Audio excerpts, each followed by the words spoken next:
Today's episode of Between the Covers is brought to you by All Lit Up, Canada's independent online bookstore and literary space for readers of emerging, quirky, and acclaimed indie books.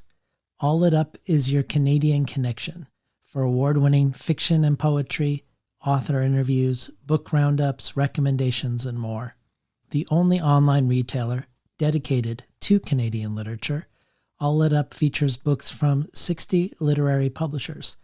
And now U.S. readers can shop All Lit Up close to home and save on shipping when they purchase books from its new bookshop.org affiliate shop. Browse selected titles at bookshop.org/shop/alllitup. All Lit Up makes it easy to discover, buy, and collect exciting contemporary Canadian literature all in one place. Check out All Lit Up at www.alllitup.ca. That's ALLLITUP.ca. Today's episode is also brought to you by Hannah Stowe's powerful and deeply personal narrative, Move Like Water, in which the stories of 6 keystone marine creatures, alongside Stowe's own stunning illustrations, invite readers to fall in love with the ocean and those who call it home. For fans of Rachel Carson and Annie Dillard, Move Like Water is an inspiring, heartfelt hymn to the sea, a testament to finding and following a dream. Jay Griffiths calls the book exquisite in its intelligence and boundless in the fetch of its wave. Charles Foster adds that Stowe doesn't just watch and describe the sea, she's part of it. It surges inside her and crashes out onto the page. Move Like Water is out now from Tin House. The books of today's guest, Naomi Klein, usually fall outside the purview of the show as a literature show, even though I'm a fan of her writing and she has coined and introduced language into the political discourse and ways of framing that have been very useful for me all this time. Her new book is, however, different. It is still like her other books that she has described as ammo for activists, but it is also more inward-looking, more personal, more vulnerable, more searching. And she even went back to writing school to bring this more memoiristic and perhaps even novelistic element into her work. And if the accolades are any indication of this turn toward the literary, notable writers from China Miéville to Kim Stanley Robinson are some of the many people praising Doppelganger, among others who you might more expect, from Bill McKibben to Angela Davis. But Doppelganger is also a book that in many ways centers literature as a topic as well, looking at doubling and doppelgangers throughout literary history, as well as psychoanalytic thought and in the visual arts, as a means to make sense of the doubling we are seeing in the world. Not only the doppelganger Naomi herself is often mistaken for, but all the friends we've lost since the pandemic to what Naomi calls the mirror world, who have succumbed to alternate mirror world narratives around vaccines or masks or other ways to protect each other from harm. Both of these elements of her new book, a focus on literature and a move toward a more introspective and personal style, may be interested in reaching out to Naomi. But there's also a third reason that really sealed the deal for me. I knew Naomi Klein knew of the show because she had tweeted about my most recent conversation with Viet Thanh Nguyen in 2021. A conversation that looked at many complex things, from the revolutionary origins of the term Asian American to the ways it is now used in representational politics as a kind of erasure of certain segments of the community, from Hazel Carby's critique of Isabel Wilkerson's book Caste to questions of Asian-Black relations within the United States and Asian-Arab relations in France. I remember after this episode, a past guest from many years ago, Yun Sung Kim, the author of The Gospel of Regicide. She said to me, "I think the show has gotten more radical." Whether that's true or not, I do think it has developed and come into its own politics. And the politics is one that has been shaped by the conversations themselves, the encounters with the thoughts of people who've been on the show. When Claudia Rankine came on the show 10 years ago, I don't think I could have had the conversation I had with Viet Thanh Nguyen 2 years ago with her. But it was through talking with Claudia and Natalie Diaz and Solmaz Sharif and Christina Sharp and Dion Brand and C.A. Conrad and Layli Long Soldier and Viet Thanh Nguyen the first time that step by step shaped a certain sensibility that was both aesthetic and political for Between the Covers. One thing Naomi's new book has that's similar to her other books is that it introduces new conceptual terms, new language that is incredibly useful to understand our current moment.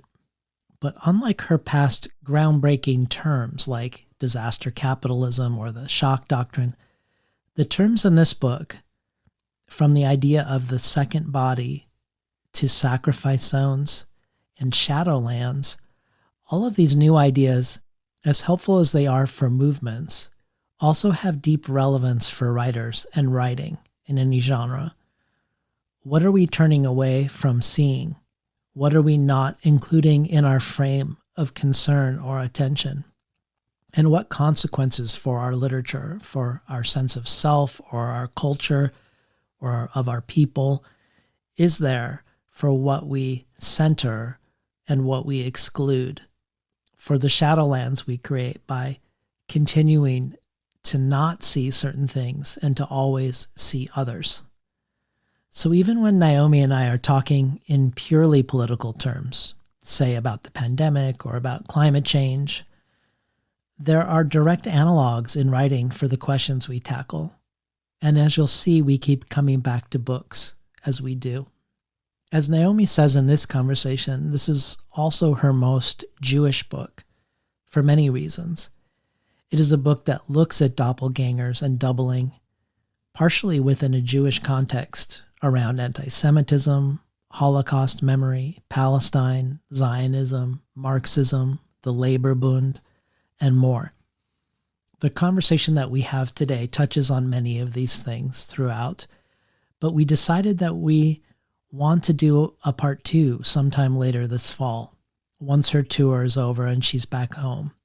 A second Doppelganger episode that will be the Jewish edition, a more in-depth look at some of these questions around doubling and identity. As a case study, really, I would say, for many of the ways we will explore how a community remembers itself or how a community places itself in relation to other communities really has relevance for any people. One of the reasons the main conversation nevertheless still leans Jewish is because one of the central books that Naomi engages with today within Doppelganger is Philip Roth's doppelganger book, Operation Shylock, a book set in Israel and Palestine that engages deeply with Zionism and what Philip Roth's double calls diasporism. For the bonus audio, Naomi decided to read a truly amazing letter written by the fake Philip Roth to the real Philip Roth. This joins bonus audio from so many other dynamic writers, from Christina Sharp to Dion Brand to Natalie Diaz to Viet Thanh Nguyen. And the bonus audio is only one reason to join the Between the Covers community as a listener supporter.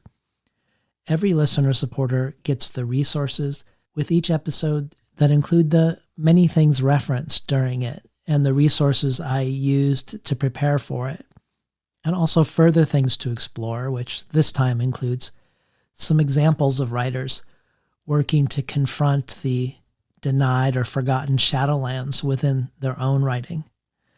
And then there's plenty more to choose from the Tin House Early Readership subscription, receiving 12 books over the course of a year, months before the general public, to rare collectibles from past guests. You can find out about all of this and more at patreon.com/betweenthecovers. And now for today's episode with Naomi Klein.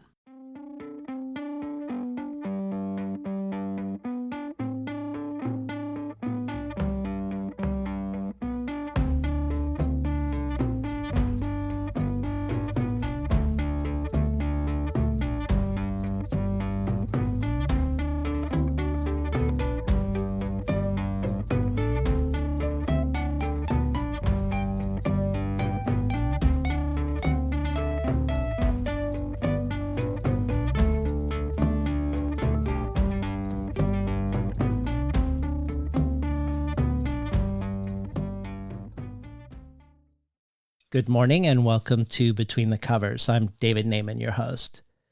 Today's guest is author and journalist Naomi Klein.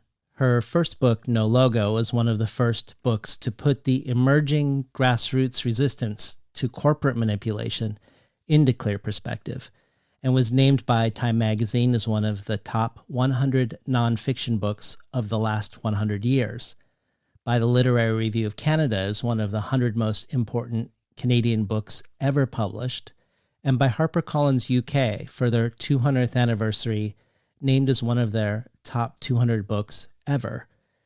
With the shock doctrine, the rise of disaster capitalism, Klein looked at the ways the powerful use catastrophes and the disorientation they cause to bypass democracy and consent, and to further consolidate power and wealth at the expense of the victims of the catastrophe itself. This Changes Everything, Capitalism versus the Climate, looked at the game changer that is the climate apocalypse we are all now suffering under.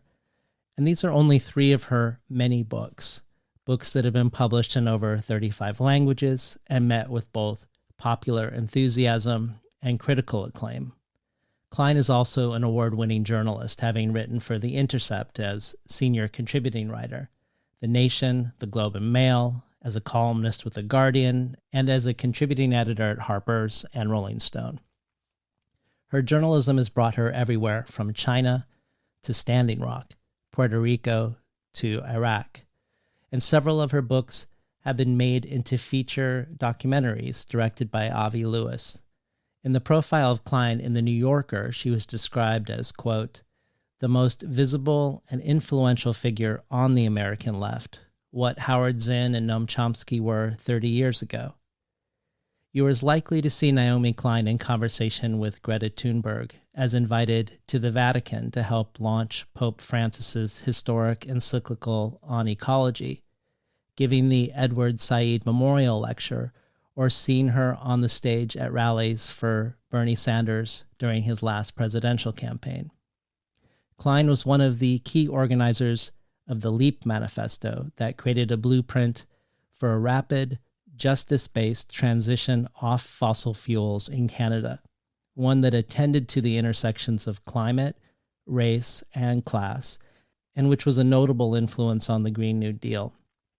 And she's the recipient of innumerable awards and honorary degrees, including being named to the Frederick Douglass 200, a project to honor the impact of 200 living individuals who best embody the works and spirit of Douglass, the I.F. Stone Award for Outstanding Independent Media and Journalism, and the Sydney Peace Prize, Australia's International Award for Peace.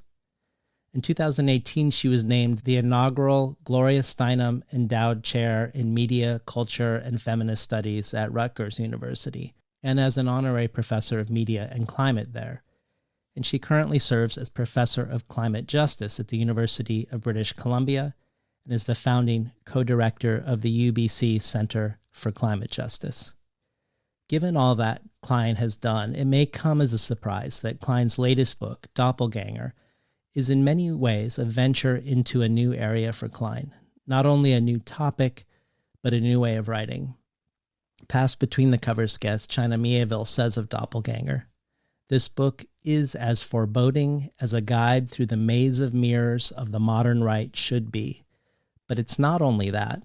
Naomi Klein has made Doppelganger gripping and scintillating too. The result is a reckoning with the present moment that's as insightful as all of Klein's indispensable work and as suspenseful as a novel. Angela Davis adds, with their always incisive analysis of the systems and structures linked to global capitalism, Klein now fiercely and brilliantly urges that our justice movements be prepared to follow the quest for new meaning into dimensions where we might least expect to find it, in injury and vulnerability. Judith Butler adds, Naomi Klein's thoughtful and honest inquiry into the troubling duplication of her name and the distorted appropriation of her views becomes the occasion for an incisive account of how the right has appropriated left discourses, producing a nightmarish doubling that has plunged some of us into silence. Klein moves her reader toward the truer grounds of solidarity in these times, showing us how to resist the lures of fascism with militant humility and connection, letting ourselves be upended by what we thought we could not bear to see so that we can face and build an affirmative future. And finally, another past guest of Between the Covers, Kim Stanley Robinson, says, Naomi Klein's books have been building one on the next to create a powerful cognitive mapping of our time. This new book takes a personal turn, then opens out into an analysis of our shared global dilemma that is as incisive and fascinating as anything she has ever written, which is saying a lot. As always, my first thought on finishing one of her books is thank you. Welcome to Between the Covers, Naomi Klein. Thank you so much, David. It is a real joy to be with you. Thank you for that beautiful introduction. So I've long been a fan of your books and the ways they frame things conceptually, how you've created new language that has helped empower movements on the ground. And preparing for today's conversation, I gave some thought to the ways your political point of view both influences and aligns with choices that I make on the show. And it's something that I want to explore a little bit later on today. But before we go into the political, I wanted to start with the literary, because your books before now largely fall outside the purview of a literature-focused podcast. But the new book is a new direction. Not only does Doppelganger meditate a lot on literature and other forms of art as its subject, as part of its exploration of what you call the mirror world, but you've also said that the book is a real departure for you, insofar that it is a new way of writing that you haven't done. More personal, more self-questioning. So in a sense, Doppelganger exists in two ways, just like your other books, in that it puts forth a political analysis, and yet at the same time it also exists as memoir or a personal essay. And in the acknowledgments to the book, you mention that at a moment of acute pandemic vertigo, as well as being stuck with your own writing, you decided to use the travel restrictions to go to the writing school you never attended. And you thank Harriet Clark, who was your teacher, and that this project took root as part of your schooling with her. So I'd love to hear in your own words how this book feels like a departure, the impetus behind going to writing school when you were already a supremely successful author, and maybe both something about what the schooling was like and something about the anxieties or fears or excitements of writing in this new way, especially given that you mentioned that some people were explicitly cautioning you against writing like this. Thanks for that. Yeah, no, the first line of the book is, in my defense, it was never my intent to write this book. No one asked me to, and many people cautioned against it. And that is all true. That is all true. Yes, I'm really thrilled to be able to talk about my unexpected back to school COVID trip and why I did it. I did write a fair bit in the early days of COVID. I was pretty prolific around something I often do when there are big ruptures in the collective story. I often get asked to talk about the shock doctrine and ways to avoid it, because there was a lot of concern about the ways the pandemic would be used by tech companies to, by fossil fuel companies. I mean, there were all kinds of sort of deregulatory grabs, things that I've tracked before. So I talked a lot in those first months, even though it was a very different kind of shock for me, in the sense that I was in it, unlike having that reportorial distance that I've had when, you listed some of the places that I've gone as a journalist, like Iraq after the US UK invasion, or New Orleans and the Gulf Coast in the aftermath of Hurricane Katrina. Those were not my shocks. Those were that I had that I was there with my notebook, and I was there as an observer, a reporter, and I was watching the way other people's trauma was being capitalized upon, exploited in order to push policies that would have been, forcefully opposed under other circumstances, like privatizing New Orleans school system and so on. So COVID was different in that I don't think anybody was outside of it. We weren't all on the same kinds of front lines by any means. It was an incredibly unequally distributed set of risks. But my head was foggy. I was more confused than I've ever been. But yeah, I did kind of try to push through it, and really, I guess, until finally Trump was out of the White House, and then I sort of crashed.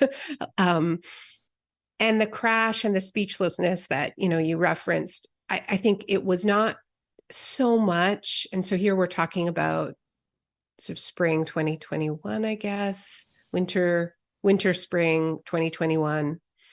It was not so much the shock of COVID that left me speechless and not really able to write, or really wanting to write, or listless or depressed. I mean, these things are all very entangled for me.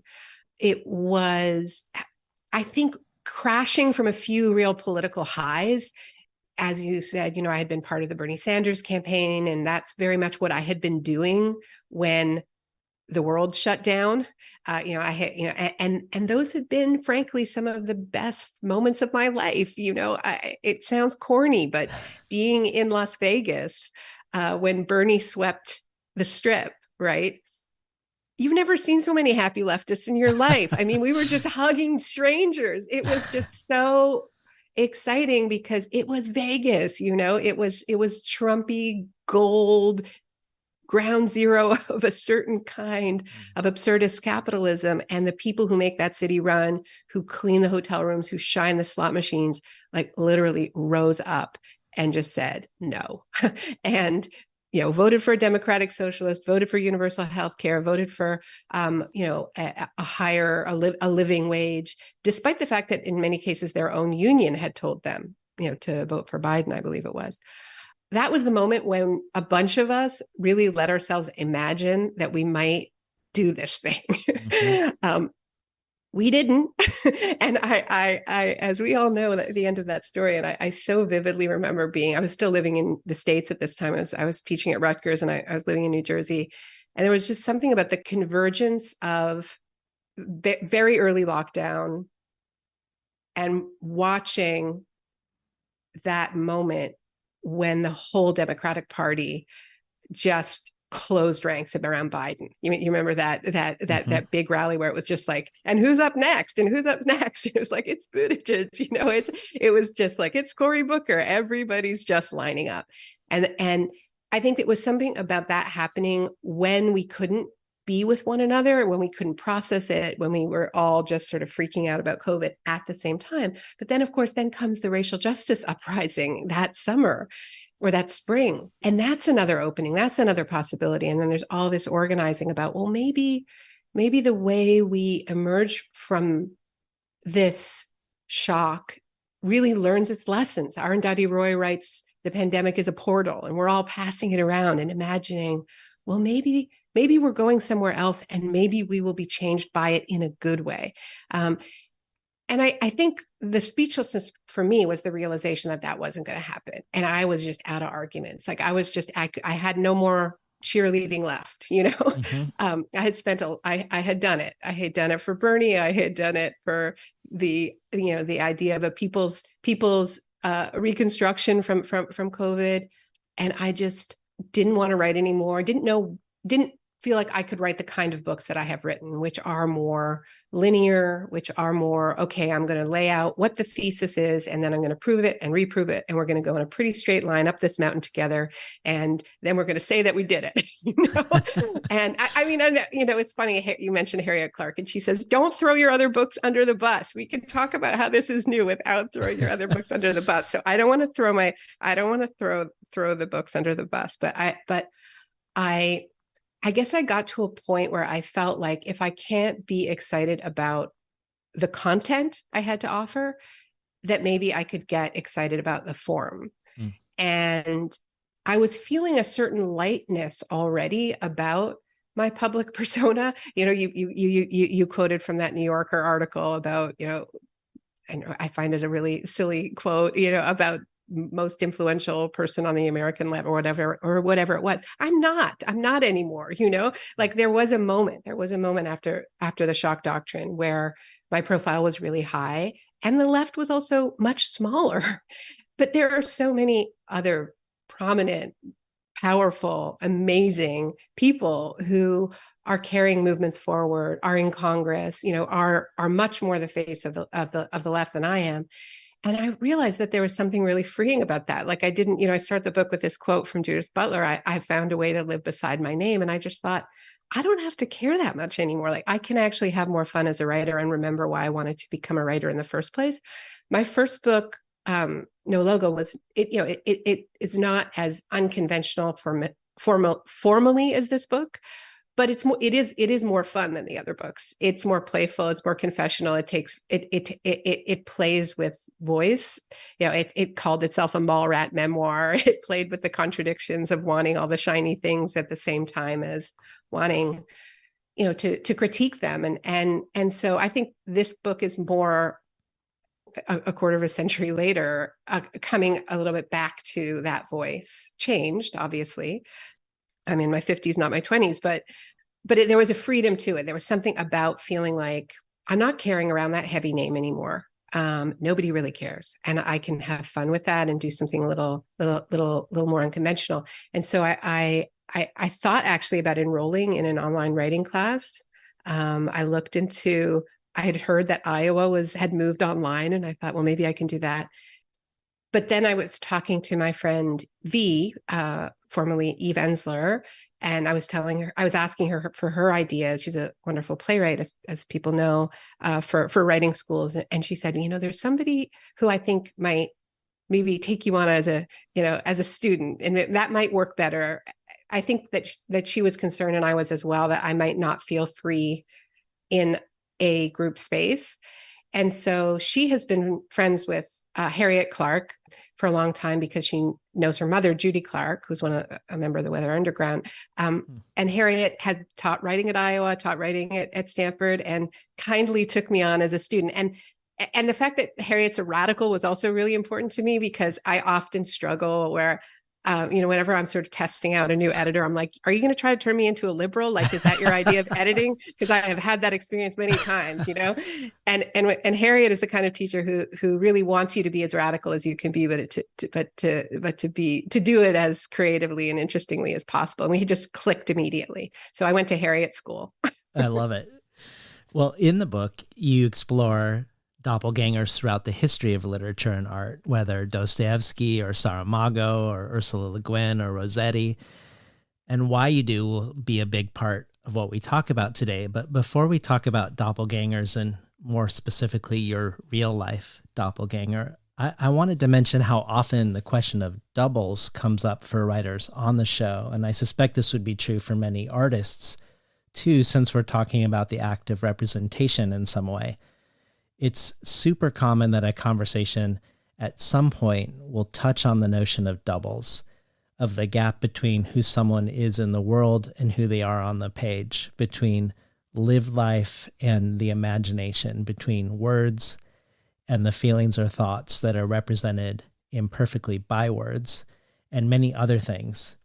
For instance, what many consider the first modern novel, Don Quixote, you could look at as being very postmodern, and a postmodern look at doubling through representation, because Quixote is motivated to go on quests in the hope of being written about like the heroes in the romance books that he reads. So he's motivated to become a double, to have a reputation as such, by reading the stories of these imagined doubles themselves. And then in the second half of the book, when he's successfully created a reputation, he is now known independent of his own day-to-day life. And he's now confronted with his reputation everywhere he goes. In your book, we see these questions of doubling in many places. For instance, with Bell Hooks, whose real name was Gloria Jean Watkins, but who wrote under the name of her great-grandmother. And when she says that for her, it is important to say not, I am a feminist, but I advocate feminism. It's because, as you explain, she wants to avoid either or speaking. But I suspect avoiding I am a feminist is also an acknowledgement of the way a word can reductively or regressively serve as a double for oneself, especially a noun versus a verb, in a flattening way. And in that spirit, you quote Judith Butler, which you've already done today. I have found a way to live to the side of my name that has proven to be very helpful. So while your book touches on these perhaps normal and healthy questions of doubling and the human desire to name and represent, it's really much more dealing with doppelgangers, which are more fraught figures. You explore others' thoughts on this in the book, but how would you yourself characterize the figure of the doppelganger and the way it has a different valence than the doubling I've been talking about? The through line of the book is different forms of doubling. Yes, doppelgangers, but not only doppelgangers, also, I guess, more benign forms of the doubled selves. But I think doppelgangers are more ominous. They are often seen as a bad omen, as a harbinger, as some kind of a warning. In so much of the literature of the figure of the doppelganger, which of course it literally translates from German as the double goer or the double walker, right? And it goes back to this idea that we each have a double walking around somewhere, and that if we were to bump into them, it would be like looking into an uncanny kind of mirror, a living mirror. And also, you might also die after that happened. Mm. And there are all kinds of stories like that. Catherine the Great sees her double and then dies shortly after. There are many examples of this. But in the literature, like if we're thinking about Edgar Allan Poe's William Wilson or Oscar Wilde's Dorian Gray or Dostoevsky's The Double, which has been doubled and doubled and doubled in films and other novels. There is very often like that moment when the male protagonist like is stabbing their double, is fighting for themselves. I think it's about the instability of identity. I think it's also about ego, like in particular, the kind of ego that you're talking about in Don Quixote of will I be credited?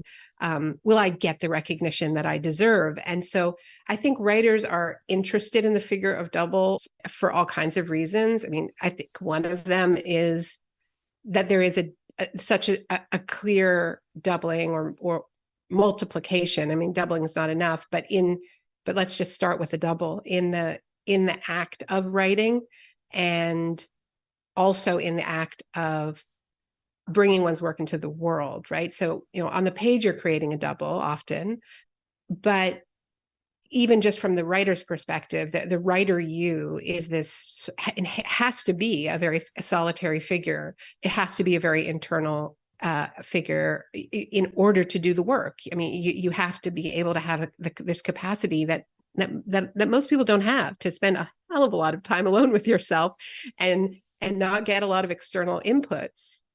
And then, if you're lucky, the book goes out in the world and there's this completely other set of demands that is expected of you. You have to be extremely extroverted, and you have to be able to talk about your work for 2.5 hours on a podcast, or if you're very, very lucky, go into TV studios and be this kind of shiny version of oneself. And I think any writer who has navigated those two spaces is acutely aware of the fact that they have multiple selves to perform. So I think that then often goes back into the work where you play with the multiplicity of identity. And I mean, I think there's a huge variety in the kinds of doubling and doppelganging that we experience, and whether they're menacing or not, whether they're scary. As I mentioned, there's a whole canon of white men who are worried about their reputations and are stabbing people in their double books, and we'll come to Roth later. There's also, I think, the malevolent double is also the double that gets projected onto you by the outside world, right? The double that you have no control over, the ethnic double, the gender double, the double that you have to perform in different spaces, code switching.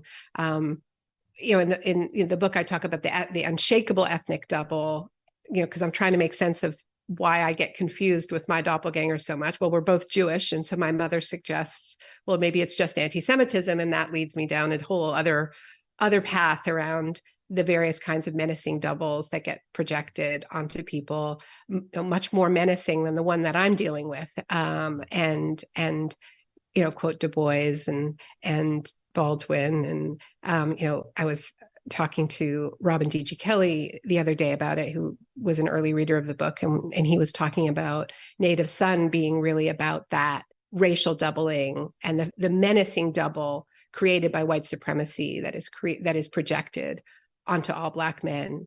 So I get into a little of this. So I think different positionalities create different challenges and grapplings with the figure of the way we all have doubles projected onto us. So I guess that's a long rambling way of saying doppelgangers are a lot of things that speak to the instability of the self, right? Yeah. I mean, I think inherently the reason why they recur so frequently, like why they are just such a perennial through line in the history of literature and cinema and back to ancient mythology, is because they speak to the instability at the core of identity, that we want to believe that we have control over this thing we call the self, but we also know that self can be undone in an instant by forces beyond our control. An accident, a psychotic break, a bad trip, a bad tweet, and in Operation Shylock, my favorite Philip Roth novel as of now, about his doppelganger, though all of his books are about his doppelgangers. It begins, interestingly, with this story of having an adverse drug reaction to a sleeping pill, and he says to his wife, Philip Roth, not Philip Roth, but sort of Philip Roth, "Where's Philip?" Right? Mm-hmm. That he's lost himself, and then the doppelganger tale begins. So I think that's a really good example of the reason why writers are attracted to this idea that we are not in control of ourselves. I love that. One of the incredibly useful concepts you created, I think, was the notion of the shock doctrine and disaster capitalism, where you argue that the post-shock states of disorientation and dislocation that happen in the wake of disasters, whether that's 9/11 or Hurricane Katrina, are exploited, and that they are times when, without debate or consent, the powerful are able to enrich themselves at the expense of others and also roll back hard-earned political rights.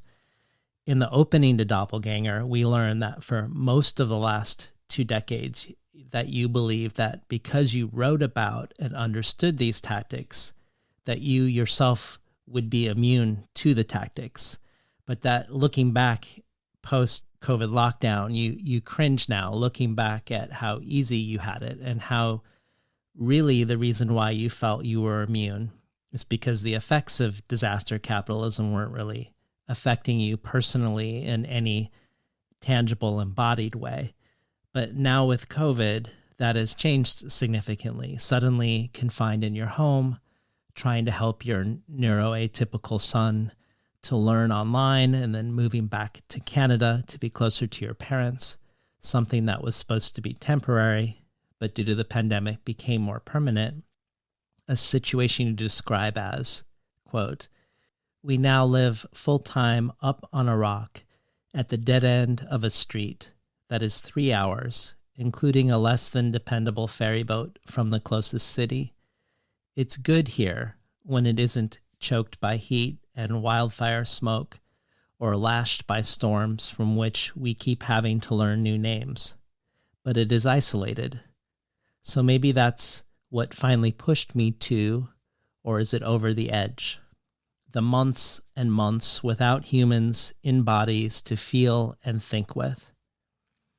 I set this all up not only because of how COVID was an equalizer of sorts for you with regards to the shock it delivered, but also because your life, like many of ours, became more mediated through screens and our online avatar doubles. And even though your doppelganger problem long predated this moment, you were always able to say to yourself that, well, it's just confined to social media, or mostly confined to social media. But with the lockdown, online life became one of the main ways to connect. You were online more. Your doppelganger herself became more unmoored and more prominent and visible since COVID. You say in the book that when confronted with the appearance of one's double, a person is duty-bound to go on a journey. And you yourself, more than most people, have been given this signal or this warning to do this journey, I think. And I say this because your double is so significantly part of who you are in some ways that if I go to your Wikipedia page, the first thing that I see is the line, "not to be confused with Naomi Wolf." Oh, So, no. I never read my Wikipedia page. so I'm really sad that you told me that. well, so start to orient us to this confusion, this longstanding confusion becoming something more worrisome or more consuming, essentially. And ultimately the way, maybe like you saying this drug effect with Roth, Naomi Wolf becoming the white rabbit down the rabbit hole where you're going to take this pill that makes you large or the pill that makes you small. So talk to us about this confusion that becomes more serious than an annoyance, one that you end up using as, if not a portal like Roy's notion of a portal, a rabbit hole like Lewis Carroll's rabbit hole. Well, I found it very productive, and I'm grateful to her in a way. Quite sincerely, I feel like this has been such a productive metaphor for understanding so many different forms of doubling, the ways we double ourselves with our personal brands, with our online avatars, the way tech companies create digital golems of us that follow us around, which we don't control, and now AIs of us. If we decide that that's a good thing, or even if we don't decide to create AI versions of ourselves. There's actually a company I just found out about that called Doppel that will make an AI doppelganger of you. Wow. If you think that's a good idea. Yeah, so it was definitely different before COVID, the confusion, or capital T, capital C, the confusion, as I refer to it in the book. I think because Naomi Wolf, was more of she dabbled in conspiracy culture. And I say conspiracy culture, not conspiracy theory, because they really weren't theories. It was just kind of like conspiracy hunching, like there would be ISIS beheadings and she would share her thought that maybe they were crisis actors. It's not like she had evidence. It was just like thinking out loud in the social media age. I'm just going to share any thought that pops into my head. And when she would do things like this or take pictures of clouds and say like, what's going on with that cloud? People would, it's not like I was seeking it out. People would tell me, they would say thoughts and prayers to Naomi Klein, or like, I can't believe Naomi Klein, like what has happened to her? So I would sort of reverse engineer it, right? So I would go online, I would get a bunch of messages as if I had done something, and then realize it was someone else, it was her, and then do a bit of searching and realize, okay, she took some pictures of clouds again. Okay, she's been sharing her views about crisis actors again. But it was more sporadic. I would say it would happen like once a month or something like that. And there were things about it that were almost funny to me because I lucked out with my first book, David. I really did. I got lucky with no logo. And I went from being an unknown writer to being somebody who felt very watched, right? So I had a lot of kind of surveillance of me happening when after No Logo came out, by which I mean there was a paper in Canada that had a short-lived column called Klein Watch, Wow. which appeared to be which appeared to just be an attempt to catch me going into a gap. The guys who founded Vice, before it was a global empire, it was just a local newspaper in Toronto. And they sent a reporter to go through my garbage and take pictures of anything with a logo on it. And they did like a double page spread with my tampon boxes and Diet Coke cans. Because I'm already like a pretty repressed person, we don't know each other well, but let me just share that. I'm not like an extrovert in that way. I don't write personally, which is another reason why this is a departure for me and a freeing for me.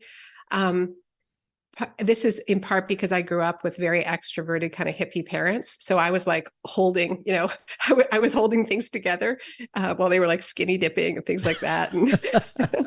And so, that's what happens when you have hippie parents and grow up in the 80s. It can bring out the controlling side in you. Yeah. So I was already controlling. And then I had this like real world confirmation. People really are watching you and trying to catch you out, So it all, I think, made me quite guarded. And so, for instance, one of the books that Wolf wrote before COVID, a few years before COVID, was a book called Vagina, a biography. I think that was the subtitle. And it was sort of a history of the vagina, but it was also like her own stories of having trouble having orgasms. And I am not laughing at the book, although a lot of people did. I'm laughing at the absurdity that if you knew me, you would know that if there was a lab somewhere to create a doppelganger that seemed to be like exactly designed to play on my particular bundle of neuroses, it would be somebody who wrote a book about their vagina and also was caught making factual errors on the BBC, which also happened to her with the next book.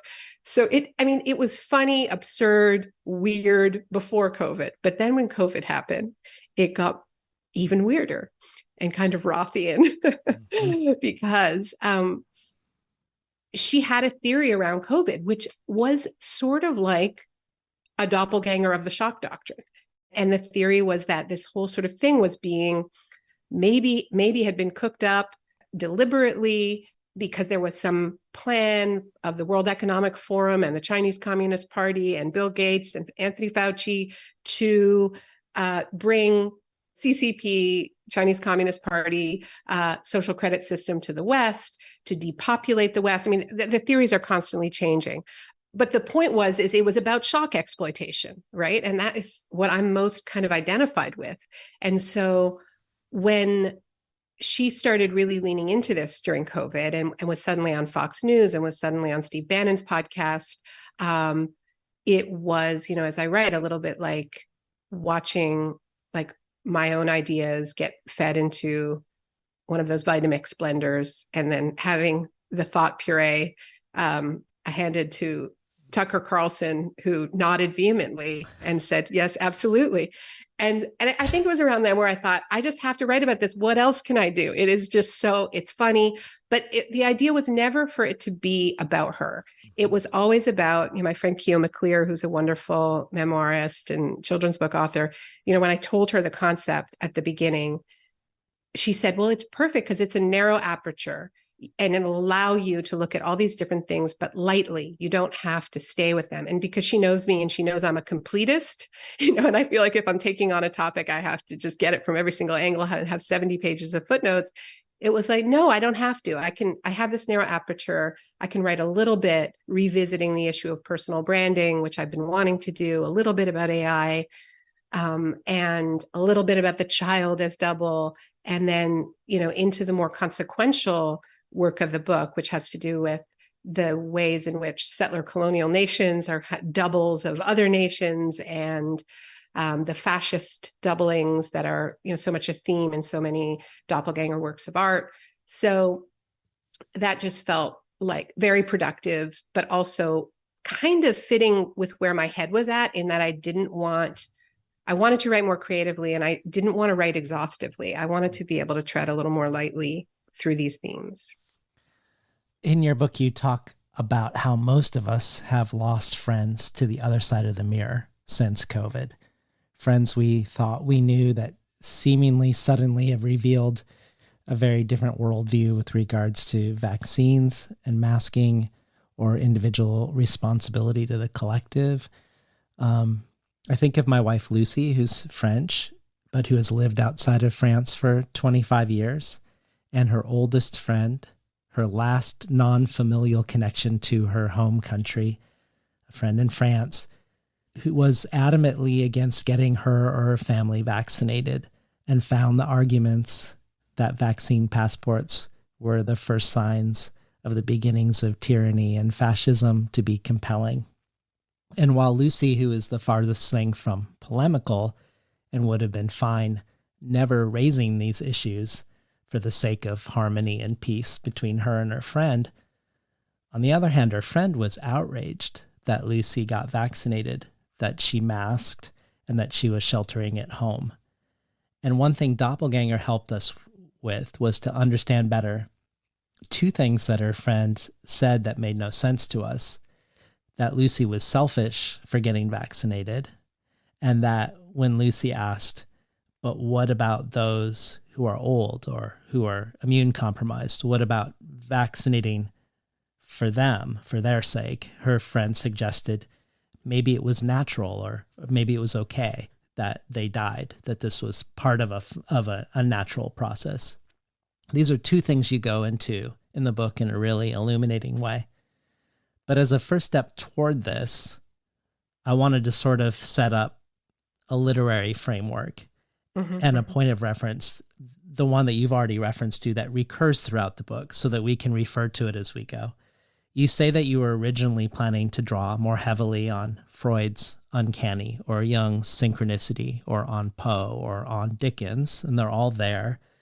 But there's only one author in this entire upside down chapter of your life who seemed to genuinely understand the specific texture of your experience, the combination of absurdity and gravity, and that was Philip Roth and his book Operation Shylock in specific, which you call hands down the most gripping doppelganger book you had found in your study of the genre. You go to pains to say that you have found Roth maddening when it comes to his failure to create dimensional women who aren't more than objects of desire, and that 20 years ago you threw one of his books across the room, swore you would never read him again. And we should say that Operation Shylock does indeed have a cardboard cutout, cartoonish femme fatale, Jinx Pozeski. But you said that now, decades later, you weren't outraged as much as it sort of seemed pitiful, a sad reflection on him as a person, but you were able to put that aside and see what was otherwise wonderful and remarkable in this regard.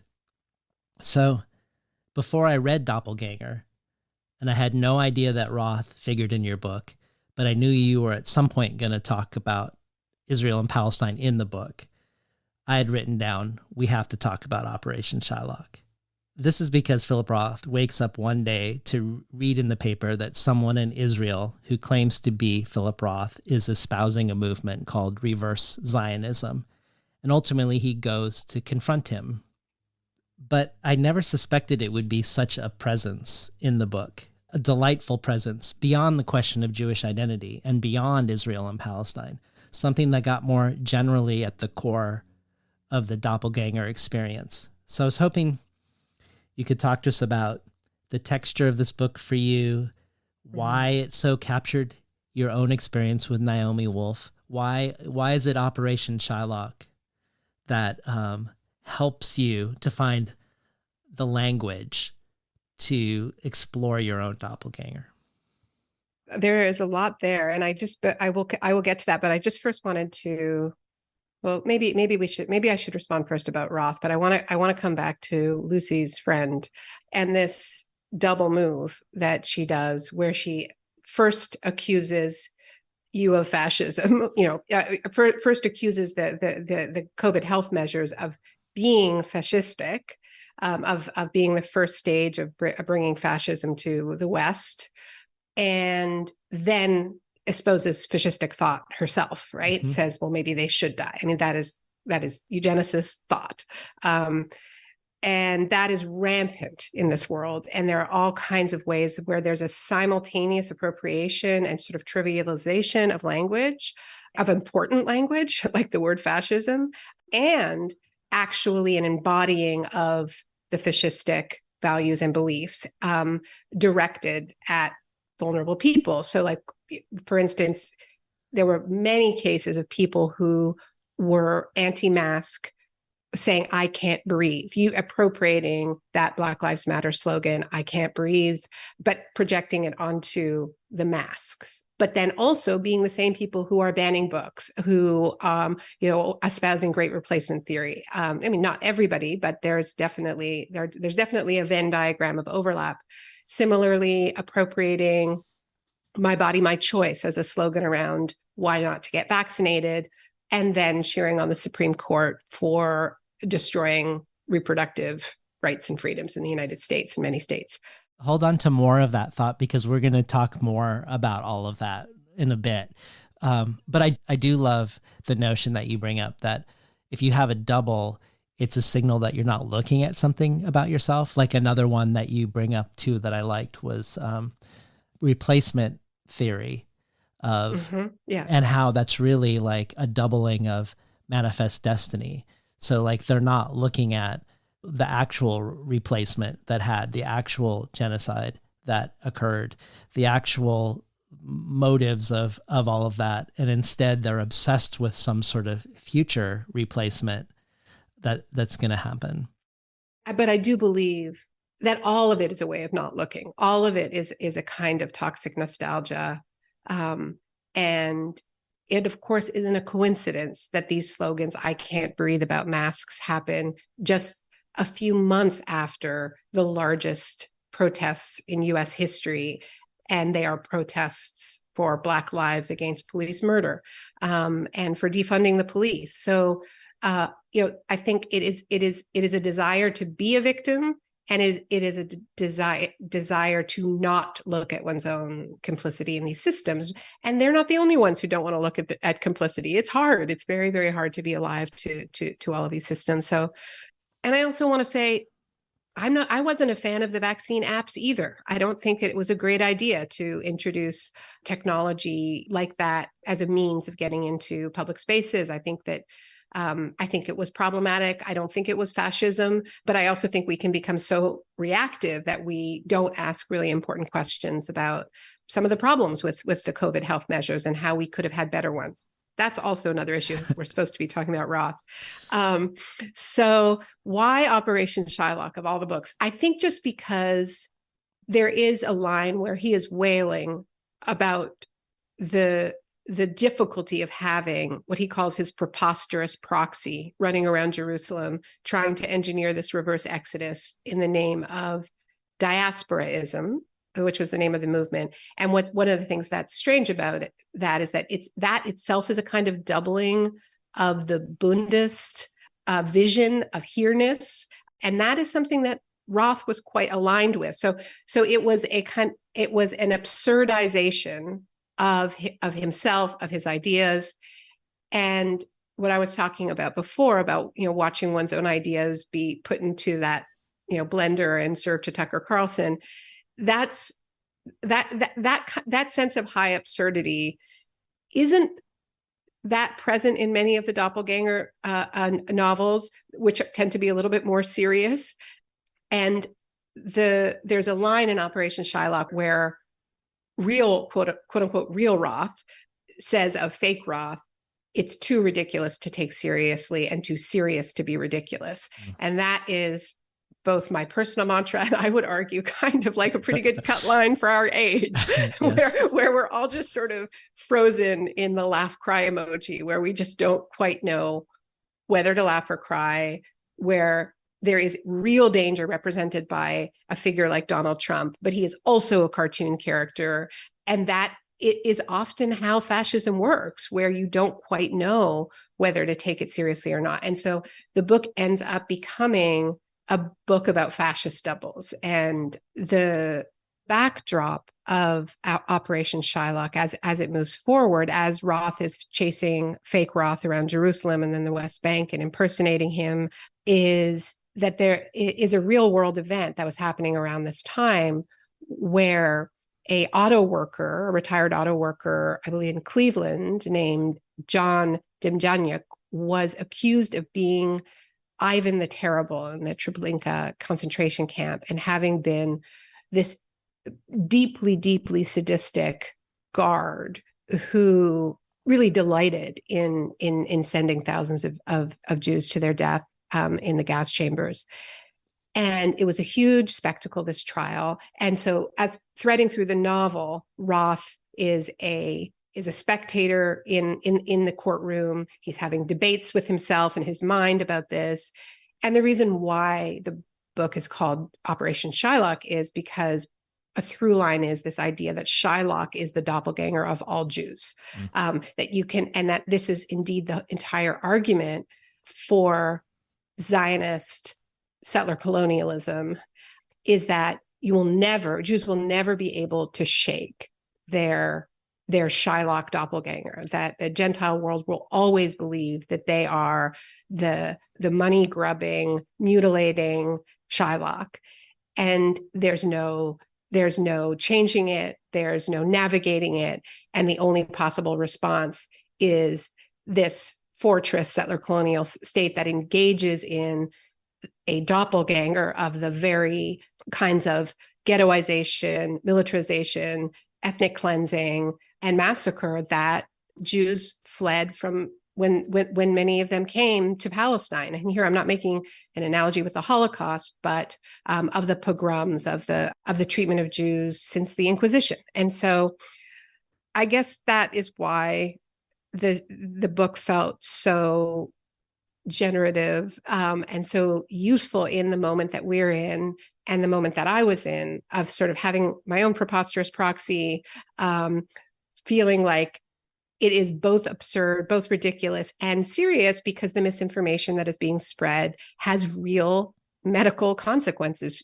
There was a study that was done about, you mentioned this friend of Lucy, that she was mad at people who got vaccinated. And this is one of the ways that framings and ideas get sort of appropriated and flipped, right? The argument for getting vaccinated is that we are part of a network of enmeshed bodies, and that even if you personally are not vulnerable, because we are in this network, we all have to protect each other. And if we get sick, even if we may be able to survive that sickness personally, we will shed sickness on other people and they might not be able to. So this whole framework for why one would get vaccinated for infectious diseases gets flipped and absurdized in what I call the mirror world. And the argument becomes, no, it's vaccinated people who are shedding vaccine particles. And those particles are making women bleed between periods and potentially become infertile. This piece of medical misinformation spread virally, particularly in the worlds of women's wellness. And a lot of women believed it, and women who were particularly concerned about being able to continue to conceive decided not to get vaccinated because of it. Pregnant women decided not to get vaccinated because of it, which is particularly dangerous because pregnant women are more vulnerable to COVID, because when you're pregnant, your immune system is suppressed so that you don't reject the fetus. And because of that, your suppressed immune system is also more vulnerable to other kinds of infections. It's a big deal to tell pregnant women that it's dangerous. And anyway, this NPR study found that my doppelganger, Naomi Wolf, was kind of ground zero for this piece of medical misinformation. That if you traced all the digital threads, many of them led back to some tweets that went viral, where she amplified these claims that vaccinated people were shedding on unvaccinated people, and it was causing bleeding between periods and so on. So that is serious and ridiculous.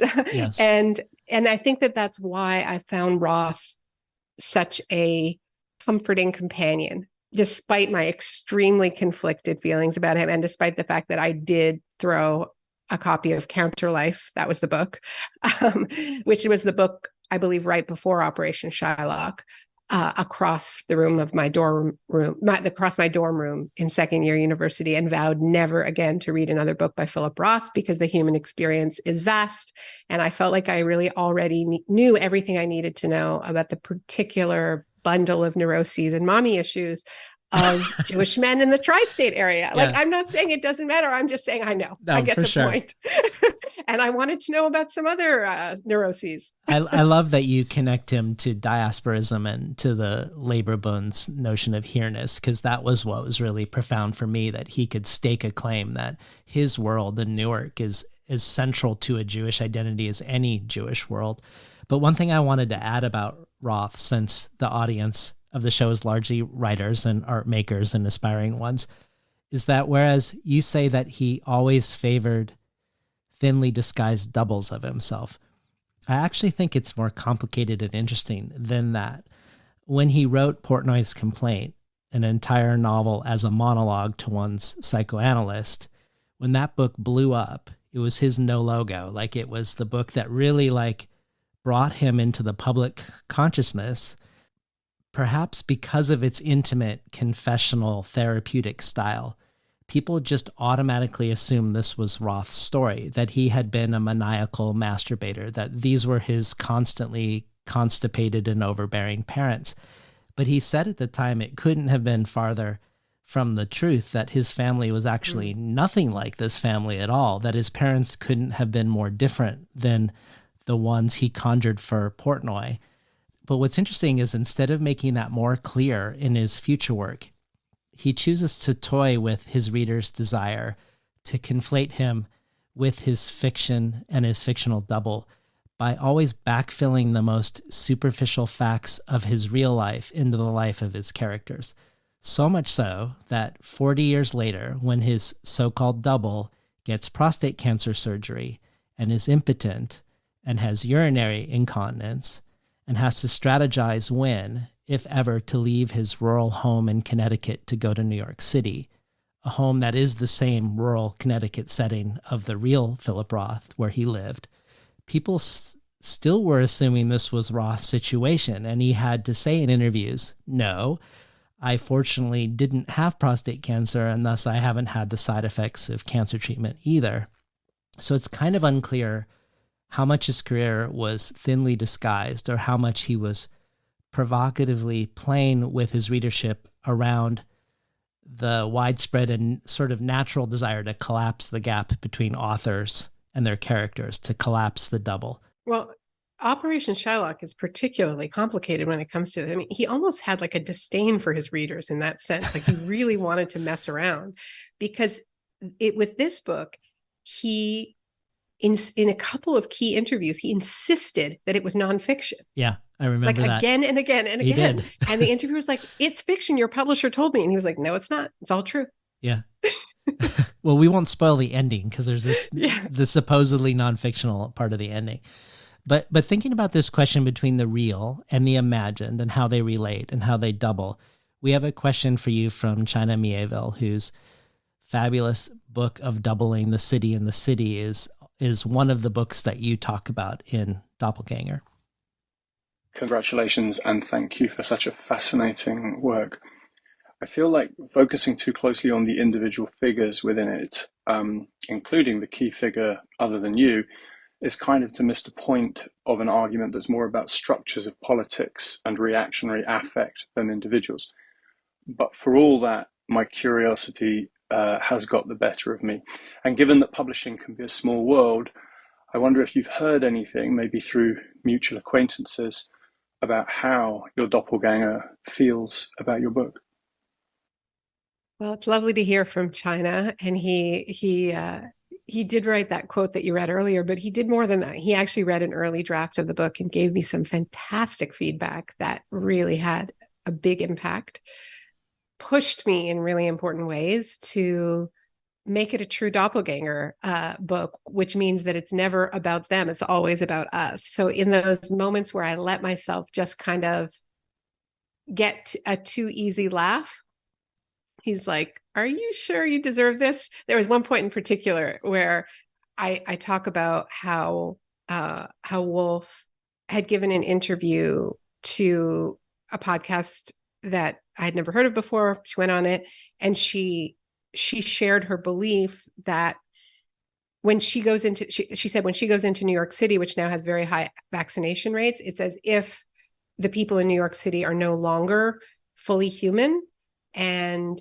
they have become affectless. And when you're in a room with them, you don't kind of get any human feeling off of them. And the other thing is that they don't smell. They don't have a smell. And so it was like a straight up kind of Stepford or Invasion of the Body Snatchers. She actually used a couple of those references, which is another weird thing. She's always talking about Invasion of the Body Snatchers, and so am I. And this is one of the things that is interesting about the mirror world, and is that we're having these arguments about who is real and who is not about different interpretations of reality, but basically who has been body snatched. In my first draft, I did just kind of leave it there as a bit of an easy laugh. Okay, so she thinks vaccinated people don't smell. Maybe she had COVID. And China was just said, it is funny, but modern cities really do feel pretty soulless. And this is kind of another example of getting the facts wrong, but the feelings right, which is why these conspiracy influencers find the traction that they do, because they're often articulating something adjacent to the truth. And that's another example. I mean, when I go into cities, I mean, you could certainly make a case that people are looking at each other less or interacting with each other less. So that was a great piece of feedback from China. So big thanks to him for that, because that's now one of my, actually, I think one of the strongest parts of the book. I haven't heard anything directly from her. I did ask to interview her, and she didn't respond. She used to try to engage me in debate before this. And I think that she feels really, really beat up by what she would call like sort of liberal media. And she didn't respond to my request to an interview, and she hasn't responded to the book, except to tell a New York Times fact checker that she had made some poorly worded tweets. Because I think the fact checker was checking to make sure that she had actually tweeted these things that I quoted her saying. And that was her response. But other than that, I haven't received any direct response. She does things that I find unsettling, including post pictures of her new husband doing target practice and saying things that are a little unsettling about that. But no, nothing direct. I think there probably will be something, but not yet.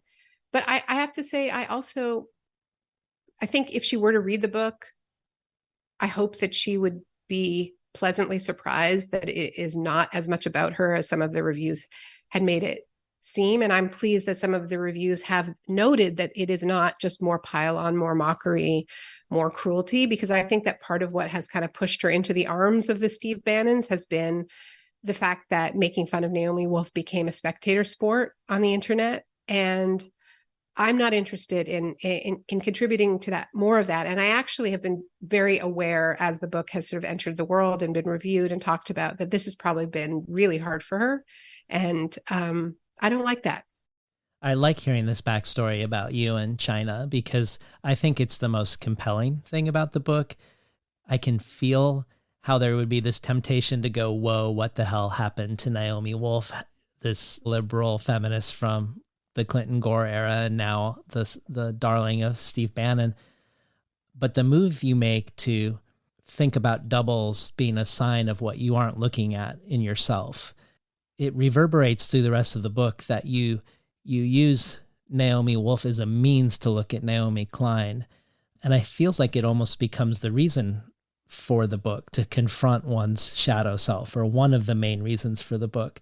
And also, when in confronting your own shadow self, looking at the ways the movement that you are a part of has failed in a way that might fuel the appeal of a figure like Naomi Wolf.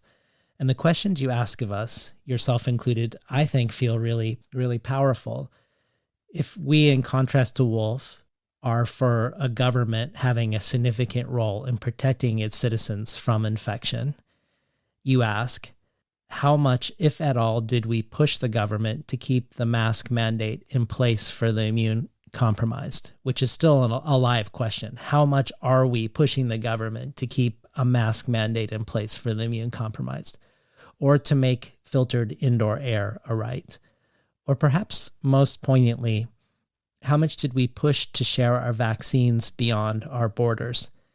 Especially, I'll add, considering that at the beginning of 2022, long into the vaccination rollout, over 1 billion Africans hadn't even received one dose. What if we had refused our second or third boosters in solidarity, refusing them until they had access to their first? And I love these questions, and I feel pained by these questions.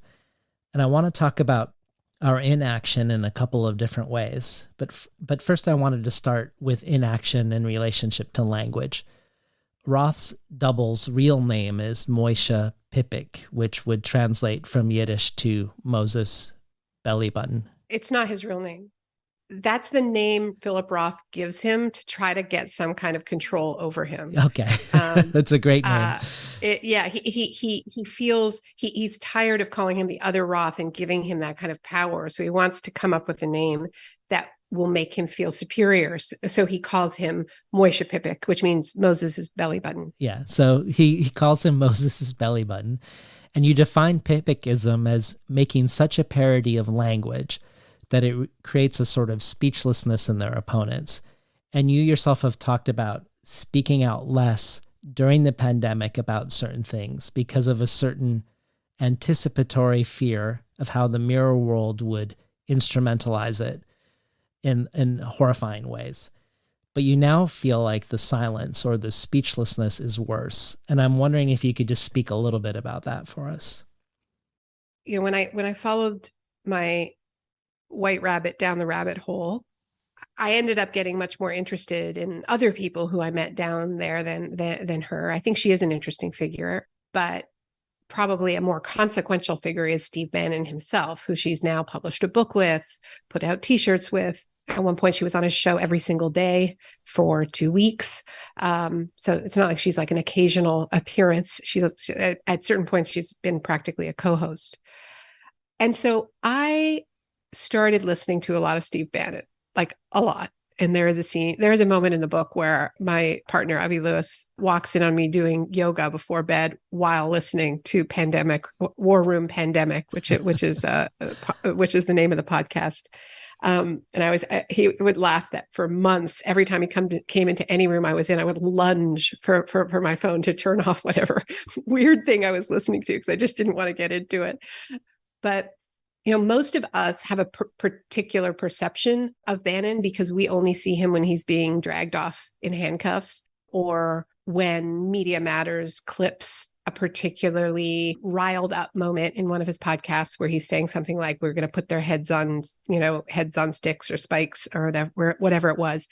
And so we see him as this, really angry, kind of blowhard guy, and he is that. There is that, but he contains multitudes. You will find, and this is the interesting thing about doppelgangers is they do stand in for that. And if you become a longitudinal listener of Steve Bannon, which I don't recommend because I did it for you, I can tell you that there is another side where he really performs being this very welcoming presence for people who have been canceled, and he uses this word, othered, which is another kind of pipicking of an important term intimately connected to fascism. So he'll say to his listeners, like, you need to subscribe to this or buy that because I would never other you.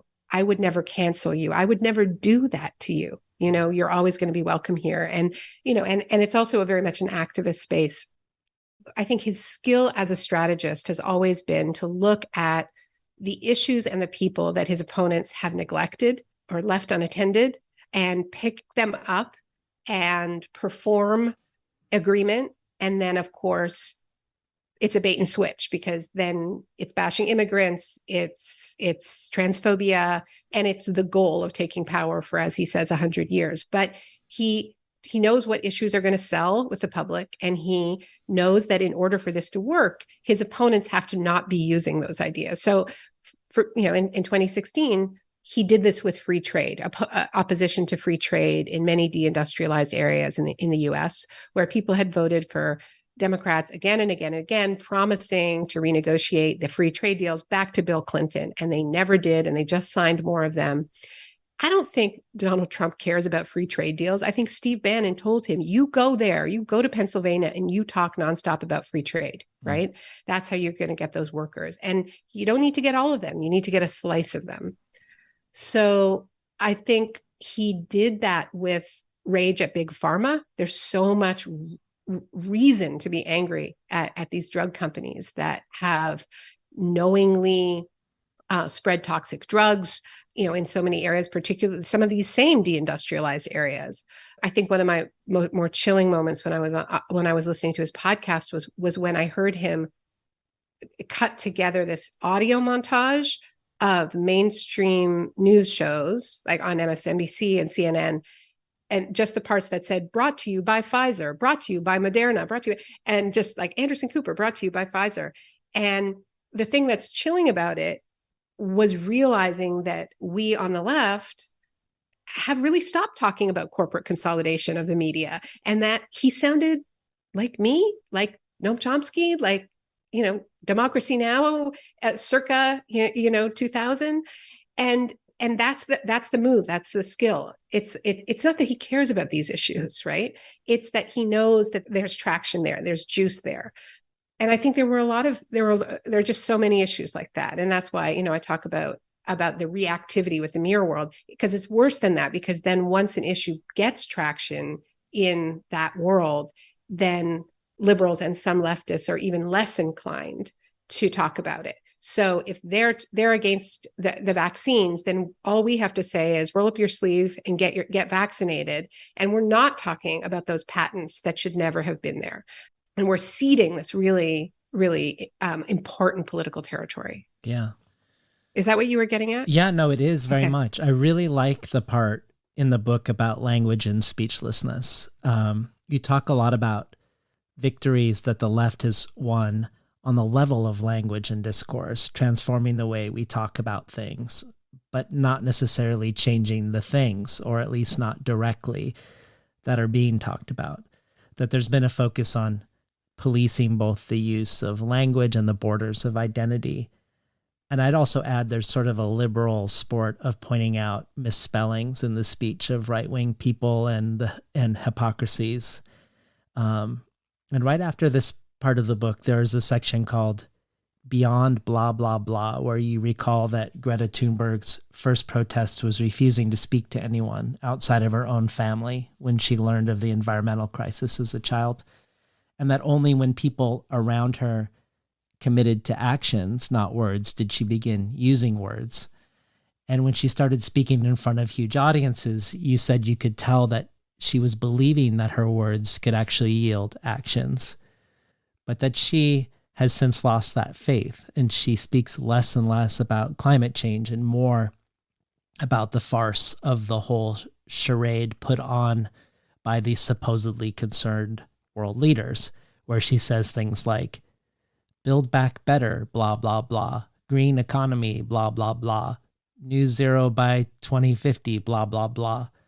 And at the end of the Glasgow climate conference, they asked her what she thought about the final agreement. And she said, they even succeeded in watering down the blah, blah, blah, which is quite an achievement.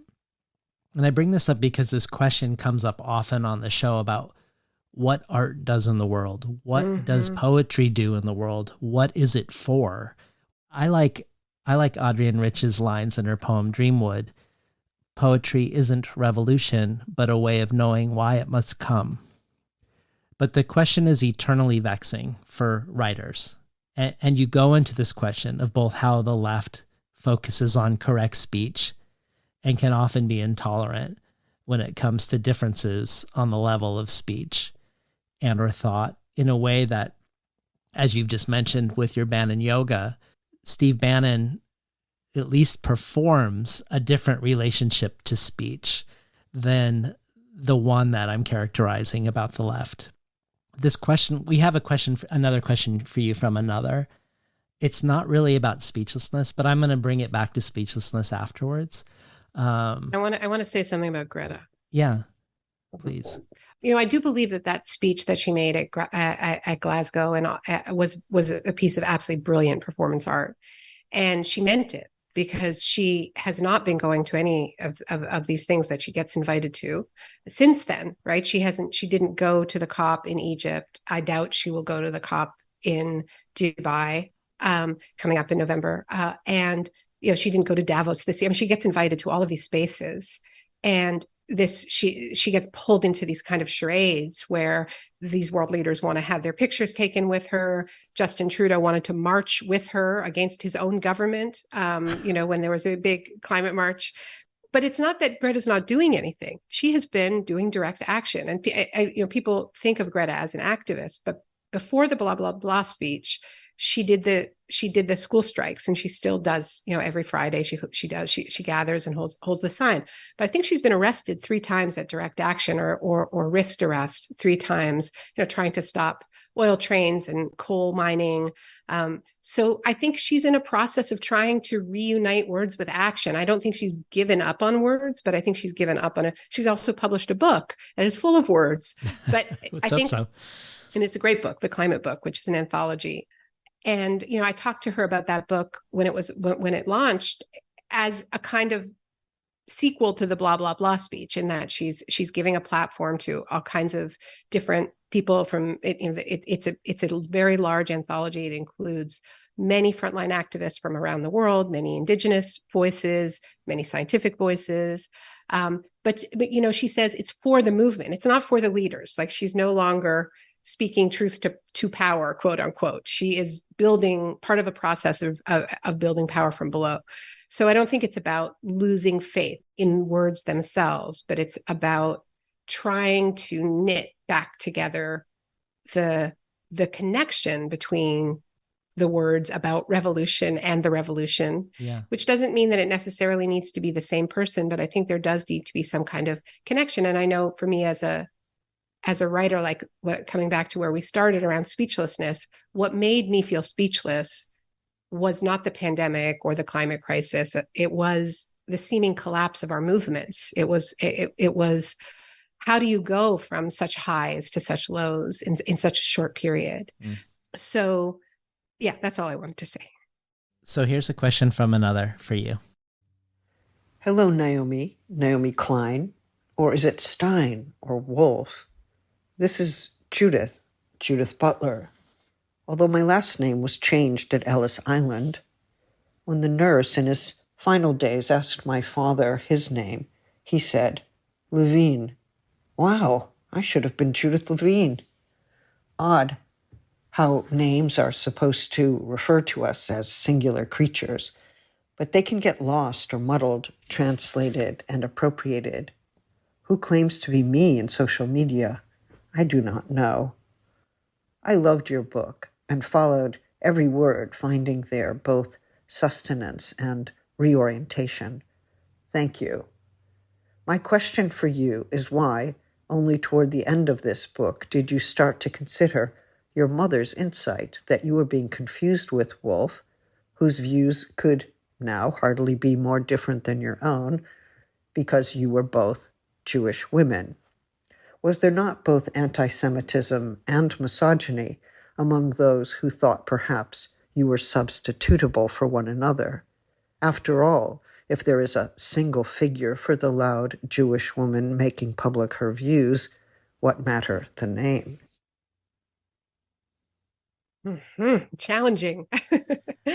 Oh, well, that was really wonderful to hear Judith's voice, and I feel really, really blessed by their support for this project. It is the final substantive chapter before the conclusion, The Unshakable Ethnic Double, which begins during a blackout at where we lost power in the middle of a climate fueled storm, and I went over to my parents' house to siphon power from my laptop, and I explained what I was working on to my mom, and she got nervous because she felt, well, why draw attention to it? Because for her, it was just obvious that it was about anti-Semitism. It was about, her word was, they see you both as a type. And the type is as Judith said, a certain kind of opinionated Jewish woman. Another friend of mine said they see you both as Japs, which I thought was interesting and challenging.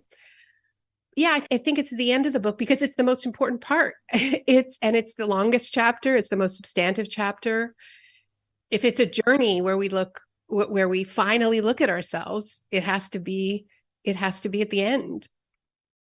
I wondered if there was a subtext to her wondering why it came towards the end, if it was related to speechlessness, because I think of, for instance, the many what I would call illegitimate ways anti-Semitism is used by certain sectors of both the Jewish institutional world and the non-Jewish world. Like I'm thinking of, I remember watching this short video recently of David Graeber, the Jewish anthropologist, talking about how, there were thousands of articles about Corbyn being anti-Semitic that were all insinuating things. And meanwhile, Boris Johnson wrote under his own name in his own book directly anti-Semitic things in it, and no one's writing about it at all. Like the real anti-Semitism isn't being spoken, but the accusation of anti-Semitism used to silence or derail, and then just the really problematic definitions of anti-Semitism. And then I feel like when all that's out there, I feel myself more reluctant to speak out about anti-Semitism that I feel is real anti-Semitism. And I do feel like there's plenty of that. And so I wondered if part of Judith's subtext was, did it come late because of like a need to push through to say it? Because I think a lot of the speechlessness comes also from a parody of meaningful terms in language, right? So if all these words get co-opted and then flashed back to us from the mirror world in these really stupid ways, it's hard to use them anymore. Yeah, and both anti-Semitism, real anti-Semitism, acts of anti-Semitism, and the fight against anti-Semitism or the claim to be fighting anti-Semitism have been used as a weapon to break apart coalitions again and again and again. And I get into some of this in that, in that chapter. This is a book in part about conspiracy culture, and one of the oldest and most persistent, if not the oldest and most persistent conspiracy theories has to do with the Jews. There are two major pieces of it. One is the kind of the blood libel, right? This idea that that's the ancient one, that Jews are kidnapping Christian children and doing rituals with their blood. And then there is the more recent one, which runs through the Rothschilds to George Soros, Protocols of the Elders of Zion, that there's this cabal of Jews pulling the strings for everything from the French Revolution to 9/11. It recurs and recurs and recurs. And it was used in Russia in the first failed Russian Revolution in 1905, when the labor Bund was this central part of a multi-ethnic working class coalition challenging the Tsar. And the way that coalition was broken apart was by, on the one hand, offering some minor reforms, and on the other, unleashing the hounds of anti-Semitism that turns into a bloodbath of pogroms. Eventually, there is a successful Russian Revolution, as we know, and there's huge anti-Semitism unleashed, and partly that is because there are so many Jews involved in the revolution, right? And so one of the things I look at in the book is, why are there so many Jewish Marxists of various kinds of various sectarian kinds of socialism and Marxism? And I make an argument that, of course, it would be reductive to say it's the main reason, but that part of the history of Marxism is a history of Jews banging their heads against the brick wall of history, saying it's not the Jews who are the fault of your problems. It's capitalism. It is a system that is designed to produce oppression and to extract your labor and to consolidate wealth.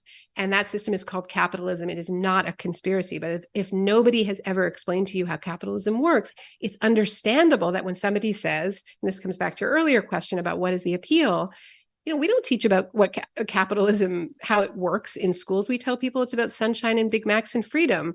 And so when that system fails them tangibly, as it is failing so many people on this planet, then there is an intellectual vacuum that is created. And if somebody comes along and says it's the Jews, or it's, QAnon is a remix, right, of the ancient blood libel and the newer, the more modern Jewish banker cabal, because it's about this idea of this global cabal of elites, many of whom are Jewish, not all of them, but they are apparently trafficking in children so that they can get their adrenochrome, which is just like a little bit of a twist on the old ancient blood libel.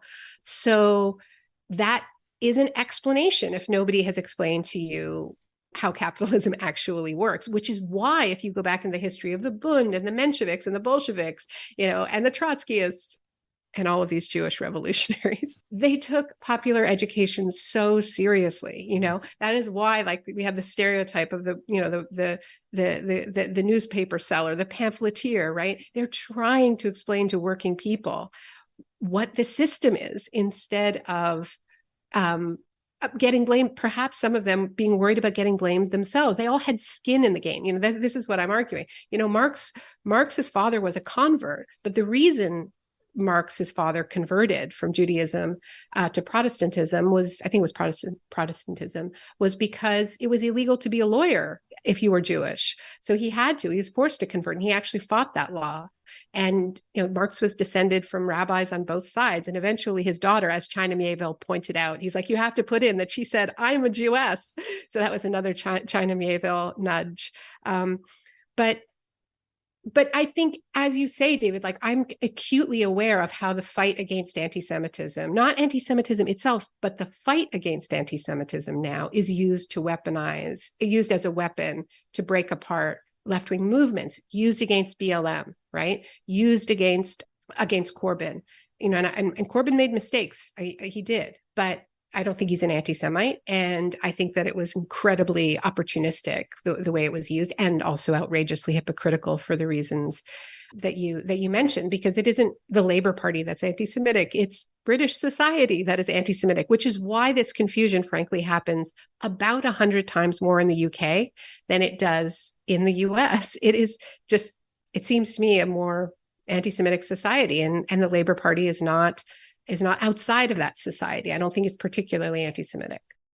To return to these journeys of certain figures like Naomi Wolf, from the Democratic power elite to the Bannon-led, conspiracy-fueled far right, or in the more memoiristic part of Doppelganger about raising your neuroatypical son, you looked at the questions raised by the career of Hans Asperger, who was a progressive physician before the Nazis came to power, and then became fully enmeshed in Nazi eugenics, where the notion of high-functioning autism, coined by him, was meant to distinguish those who had skills that could plug into and further the aims of the cogs of fascism and Nazism, and all the others without those skills would be exterminated.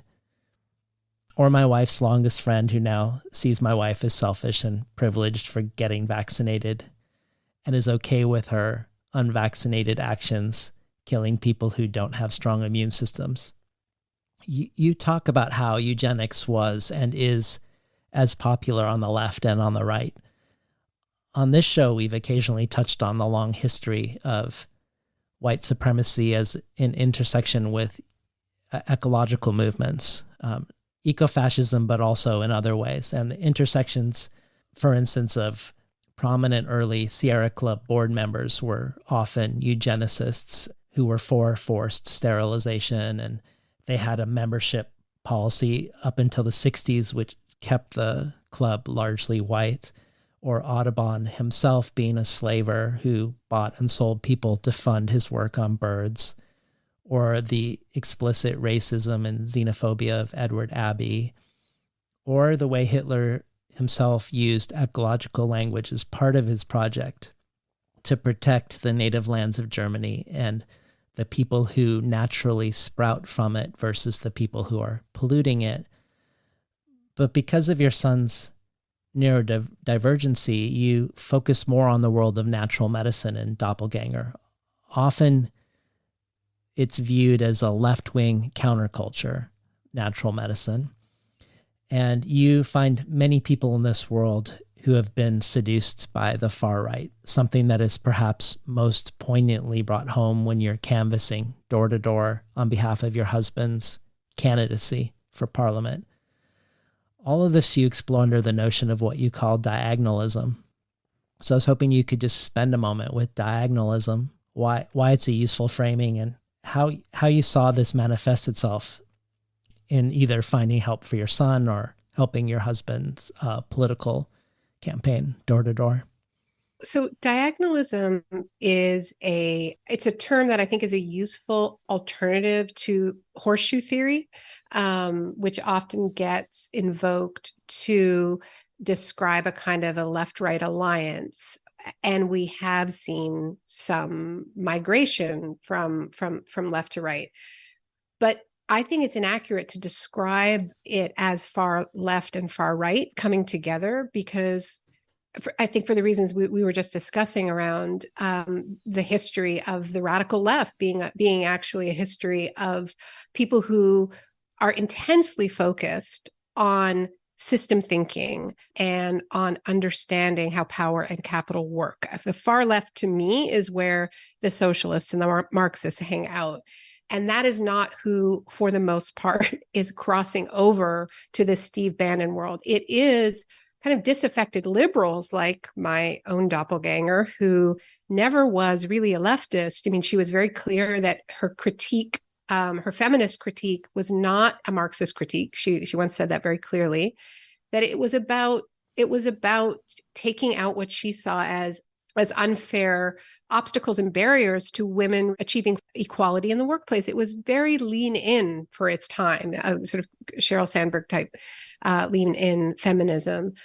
And I think for her, like, the house of liberalism collapsed. And part of the reason why it collapsed is that she became, for a while, critical of Israeli policies and was really experienced an extreme kind of excommunication, which I have experienced, but I was never in it in the way that she was in it, because I was raised by leftists who were critical of Zionism.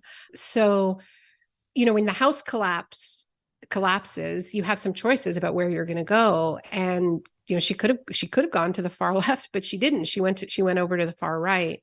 But the other thing that you see are people, kind of a real overrepresentation of folks from the wellness world.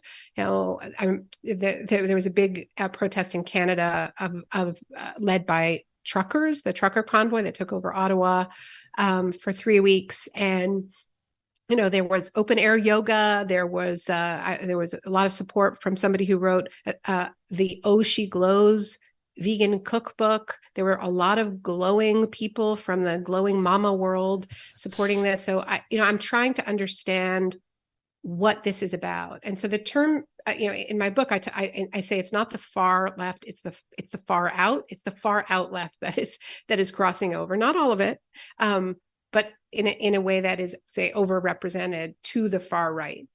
William Callison and Quinn Slobodian, who are both scholars of European politics, particularly German politics, wrote an essay for the Boston Review early in the pandemic, in which they lay out this framework for calling these crossovers diagonalism instead of the horseshoe theory.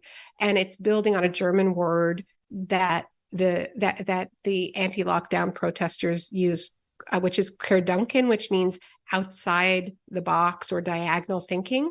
So they basically translated that as diagonalist. And so, they're identifying a few trends. A lot of folks are small business owners from the wellness world, from the alternative health world. They've owned yoga studios, they're chiropractors. They were affected a lot by lockdowns. They also see themselves as being in competition with traditional medicine. A lot of them were selling supplements and seminars as an alternative to getting vaccinated. So they talk about how it, like the elements are, an extreme rejection of traditional democratic institutions, combining elements of spiritual holism with libertarianism. And diagonalists tend to believe that all power is conspiracy. That's a quote. And then the other thing is that although it contains elements of the kind of green wellness left, it reliably arcs right. And I would say that that's true even of a figure like RFK Jr., who is running for the Democratic Party, but with a lot of support from key Republicans like Roger Stone and Steve Bannon. And so, I think it's worth trying to figure out why wellness is so overrepresented in this diagonalist alliance, because it's not simply, I think, that they owned studios that were hit hard by lockdowns, because they're not the only ones. Small theater owners didn't, for the most part, join these alliances. So what was it about this particular kind of wellness that fits so well and so easily and so comfortably with these far right eugenicist movements? And I think that it's fair to say that the underlying tenets of corporate wellness culture already rhymed with the paranoid individualism of far-right conspiracies.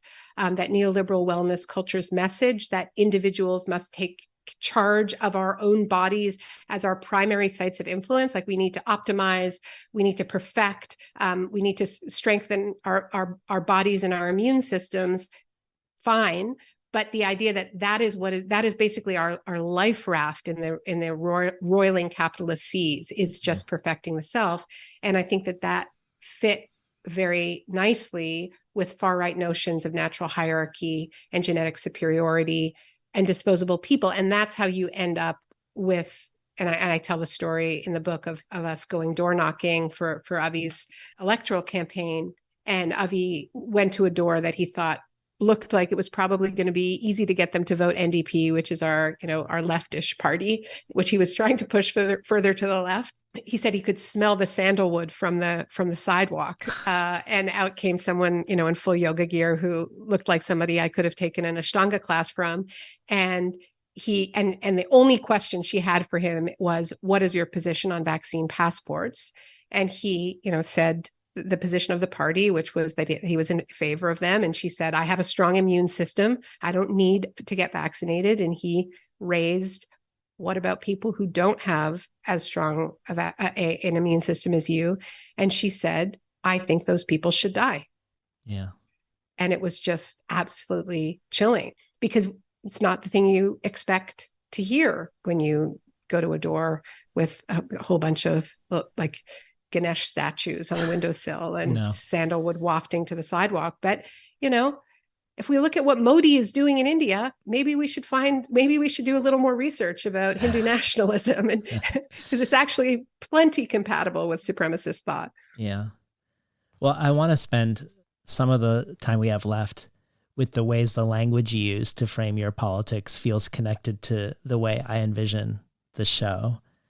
When I look across your books and public talks, a theme emerges for me. The title of your 2015 talk for the Othering and Belonging Institute is called Imagining a Future Without Sacrifice Zones. And your wonderful Edward Said Memorial Lecture in London is called Let Them Drown, the Violence of Othering in a Warming World. And I'll just say this talk is amazing, which begins from a place of how, on the surface, giving a climate talk as a memorial lecture for Said seems like an odd topic, given his contempt for environmentalism as the indulgence of spoiled tree huggers who lack a proper cause. But you go on to complicate this deeply by looking at green colonialism in the context of Israel and Palestine, which really, I think, shows us what he was responding to. But you also talk about sacrifice zones in Doppelganger, not just the individual examples of anti-vaxxers who talk of body autonomy and strong immune systems, or eco-fascists who might think widespread famine and disease in poor continents might be a natural thing to help with population control. But you take this to the level of government policy. Who have we deemed sacrificial to save everyone else? And your focus on a future without sacrifice zones makes me think of past Between the Covers guest Christina Sharp's notion of distributive risk. She says in her latest book, Ordinary Notes, care is complicated, gendered, misused. It is often mobilized to enact violence, not assuage it, yet I cannot surrender it. I want acts and accounts of care as shared and distributed risk, as mass refusals of the unbearable life, as total rejections of the dead future. The concept that blew me away in your book, which is going to surely shape my thoughts going forward around the show, is the notion of the second body, something the novelist Daisy Hildyard speaks of, that the human condition is one of having two bodies, that the one we are aware of, and then the shadow self that supports and props up the actions of the other body, the known body, by traveling through these denied parallel worlds on our own behalf and extracting resources and goods that make the life of the first body possible. And she says, you are stuck in your body right here, but in a technical way, you could be said to be in India and Iraq. You are in the sky causing storms, and you are in the sea herding whales towards the beach. You probably don't feel your body in those places.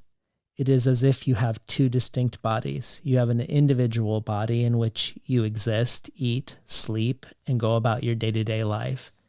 You also have a second body which has an impact on foreign countries and on whales, a body which is not so solid as the other one, but much larger. I had never thought of it this way with this language, but I feel like going forward, this is going to sort of reverberate into many future conversations on the show. But before I sort of bring this notion of the second body in relationship to Between the Covers, talk to us about taking this notion of individual second bodies and then talking in a larger systemic way about shadowlands and sacrificial zones. I also really, really love that passage. And thank you for reading that part of Christina's book, which I also find so powerful. And I love the refusal to surrender care despite all of these profound injustices around it, because we just can't afford to.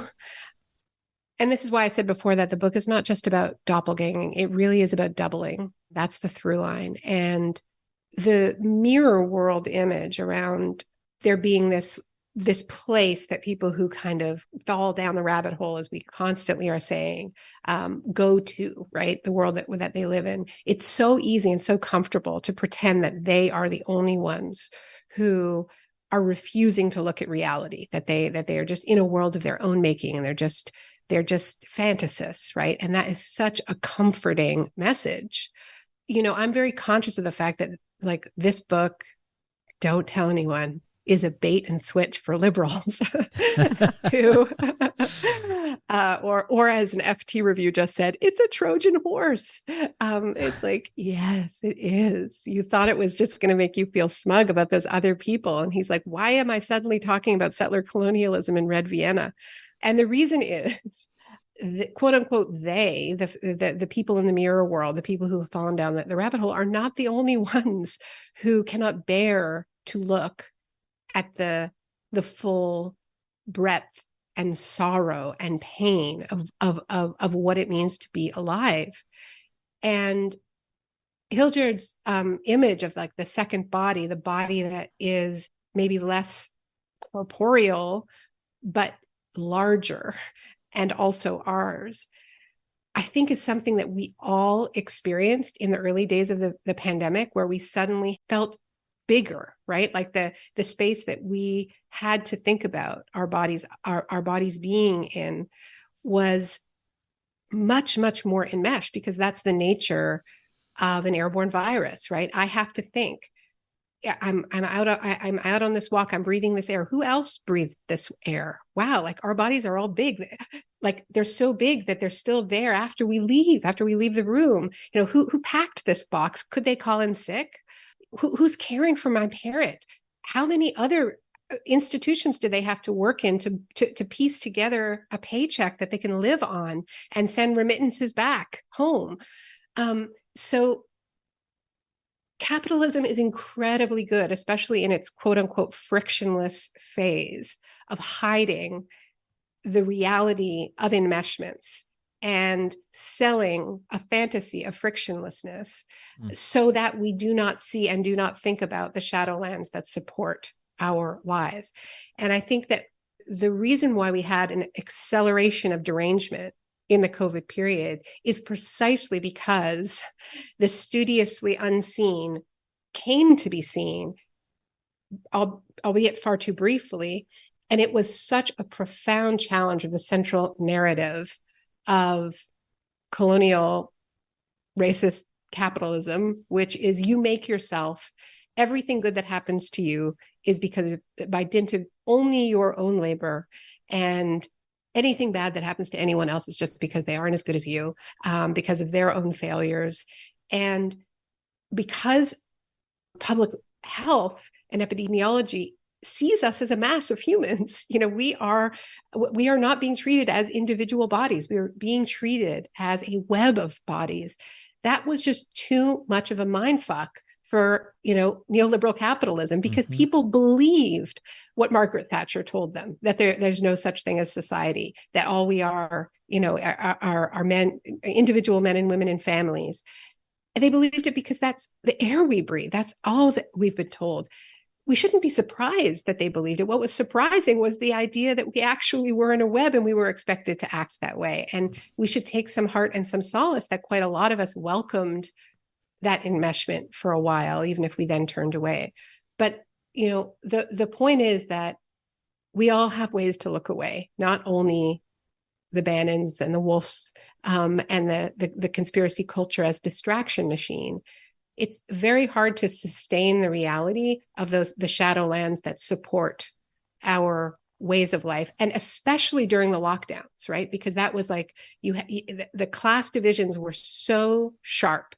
The people who were able to, and the class and race divisions were so sharp between the people who, you know, as Christina Sharp says, risk was so unevenly distributed, care was so unevenly distributed, and the consciousness, the inability to hide from the fact that we were just being served, we who were able to stay home, by these many categories and classes of people who were on the front lines of risks, who were who were getting COVID, who were dying from COVID because they were serving us, because they were caring for our parents.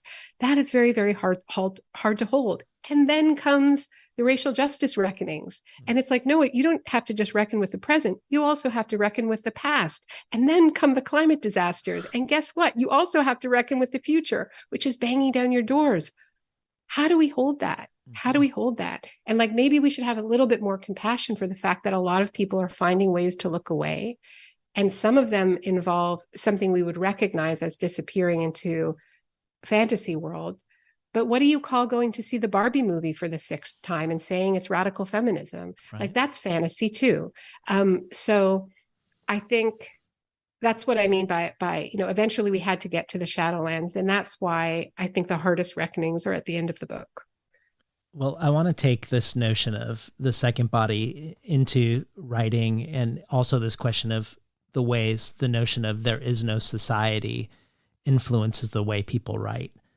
And sort of as part of connecting the second body to the show and to writing and capitalism, and the way capitalism and sacrifice zones shape the way we portray characters, I want to read something from a recent conversation with poet Roger Reeves from his essay collection, Dark Days, where through much of this collection, he's contemplating the questions that come up for him in raising his 5-year-old Black daughter in the United States, what to teach her and what to shield her from.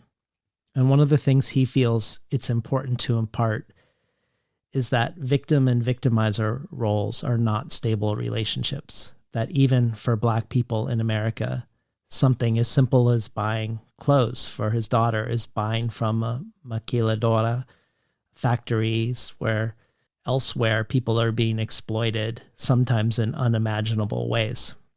And he quotes Achille Mbembe from his book Critique of Black Reason, who in writing about plantation life says, "The Blacks on the plantation were, furthermore, diverse. They were hunters of maroons and fugitives, executioners and executioners' assistants, skilled slaves, informants, domestics, cooks, emancipated slaves who were still subjugated, concubines, field workers, assigned to cutting cane, workers in factories, machine operators, masters, companions, and occasionally soldiers. Their positions were far from stable. Circumstances could change and one position could become another. Today's victim could tomorrow become an executioner in the service of the master. It was not uncommon for a slave, once freed, to become a slave owner and hunter of fugitive slaves." In my opinion, if there's any people in the United States that least need to be thinking about how they're victimizers, it would be Black Americans and Indigenous people. But I realized from reading you and from reading Roger that this is another way of framing the second body, which everyone has to some degree or another. And this framing prevents victimhood from being seen and taken as virtuous, I think, and makes the self and one's community porous to other, sometimes countervailing or contradictory narratives from other people. And that's a big part of what attracts me to Roger Reeves or other guests like Monica Yoon, who simultaneously is examining anti-Asian racism, but also anti-Black racism within the Korean American community, or Darren Negrifa and Padraig Otuma, who speak about colonized Irish people and culture, but also about Irish people abroad being complicit in colonization, or Sharif Shanahan, where he looked at fraught intersections of Arabness and Blackness, at the many centuries long taboo of doing scholarship on the effect of the trans-Saharan slave trade on Black Africans, which is just now being broken with great care by Black, Arab, and Muslim scholars. And again, Roger Reeves himself thinking through the ways the African American community, which has found the acquisition of land as one effective way to secure a base of security and power, could and should contend with the fact that the land itself is stolen land. And the question of whether our stories or our poems are creating sacrificial zones is something I think of a lot in the art I'm attracted to. Poet Claire Schwartz, when she was on the show, the culture editor of Jewish Currents. And I think Jewish Currents as a whole being a place of Jewish identity that looks at the dangers of mapping one's story in a way that refuses to contend with the story of another, that sort of dreams itself across an entire other culture in a way to exile it into a shadowland and sacrifice zone. And this brings me in my very long meditation to the steam engine, something that you talk about in one of these talks about othering that you gave, where you point to the steam engine and the way its invention allowed people to think that they could decouple themselves from the earth. Mm-hmm. That before the steam engine, you might have to build something by a waterfall, for example, to get power by water, for instance. You had to bend to the land and what it provided, and you had to listen to it. Your own agenda was only one agenda, and it was porous to the otherness of the planet. But the steam engine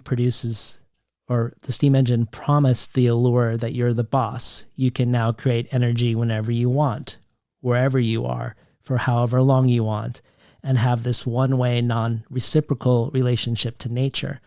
And what's interesting about that to me is Ursula Le Guin also focuses on the steam engine and makes, I think, an intriguing connection between industrialization and capital and the way we've changed the way we tell stories. She said, quote, "Until the 18th century in Europe, imaginative fiction was fiction.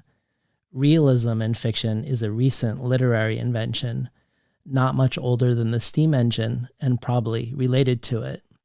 And I think of how in many fantastical stories, humans are dwarfed by the landscape and are only one type of being among a wealth of other beings. In contrast, you think of contemporary stories set in Brooklyn apartments, where even the houseplants or the cats might not be worthy of attention or description. But also how the realist novel eventually is seen as the prime vehicle to express the individual consciousness, a narrative vehicle for the individual. You say in this book that if we have a double, it is a sign that there's something about ourselves we refuse to see. And near the end, you say we need to be hard on structures, but soft on people, that change requires collaboration and coalition, a softening of the borders of self and identity groups, a porousness that I think we see in pre-steam engine narratives, but also I think we see people pushing against those narratives now, pushing other voices, other beings into the way we do narratives, and softening the borders of the self also seems to be about softening the border of the novel. But I wondered if you could talk about the softening of the borders around identity and around groups of people in your work. I do feel that so many of the doppelganger stories are these intensely ego-obsessed journeys.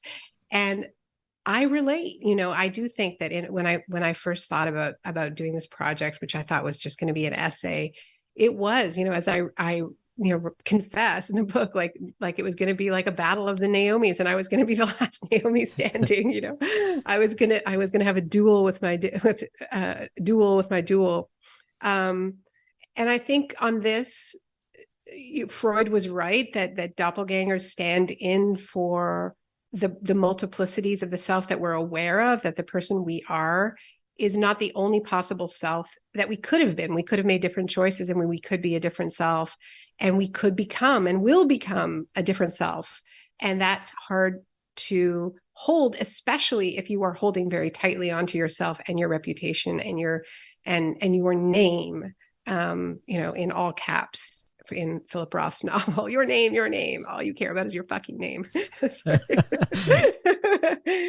The challenge that fake Roth makes to real Roth is like, what about the collective project? And he's saying, what about the Jews? I wouldn't say not just the Jews. What about the other kinds of collective projects? Because this is the thing about the unbearability of this moment, is here we are doing everything we can to perfect ourselves and to fortress ourselves. And a lot of that involves creating doubles of ourselves. Like when we create a brand, when we try to turn our children into mini-me's of ourselves that are little trophies that we can polish. And I didn't answer your question about my son, but this is what having a atypical child has taught me, is that that's not what kids are for. Mm-hmm. And that's a really hard thing for a lot of parents to deal with, which is why I think they go down a lot of these rabbit holes about blaming vaccines, because they can't just accept their kids, whoever they are. And I think a lot of parents of trans kids do the same things. Parents of queer kids do the same thing. And we try to double ourselves because it makes us immortal. I mean, if our kids are just extensions of ourselves, then that means we never die, right? And that's the ultimate form of self-instability. But if we come back to Daisy Hildyard's Second Body and the reckonings of this moment, the overlaying reckonings of past, present, and future, none of these are things we can do on our own. We can't face any of it as an individual. And yet capitalism is constantly trying to tell us that we can, that it's just take a DEI workshop, confront your personal white supremacy, buy ethical clothing, become a vegan. Fine, do all of it, but don't delude yourself that any of it is the actual collective work that we have to do. So we can only face these unbearable realities. We can only bear them if we're bearing them together, and we will only bear them together if we loosen our grips on these various kinds of proprietary selfhoods, some of which are individual, some of which are a little larger, the family, the child, and some of them are the identity group. And this is why, this is my most Jewish book, because this is something I've wrestled with my whole writing life. And I mean that literally. Like, the very first piece I published was my bat mitzvah speech when I was 12. It was published in the synagogue bulletin. And it was about Jews being racist. It was an attempt to reconcile the kind of universalist values that I had grown up with the values that I was seeing in my Jewish day school, and the fact that there was a lot of racism against Black people, and also against Moroccan Jews, to the extent that there was a school, because I grew up in Montreal, so there are a lot of French-speaking Moroccan Jews. There was a school down the block, a Jewish school, where kids from my school would throw rocks at them through the fence. And so my bat mitzvah speech, which, as I said, my first piece of published writing, was kind of a harangue. Yeah, I love it. Of like, how is this possible? And I thought we said never again, but there was a difference. There are different ways of understanding the phrase never again. And I want to overly idealize my leftist Jewish upbringing, but I did hear a version of never again, which was never again to anyone. That we need to understand the methodologies of othering and stand up whenever it's happening to anyone. And at my Jewish day school, it was never again to the Jews, never again because of Israel. Right. Because now we've got the guns. It was a very different story.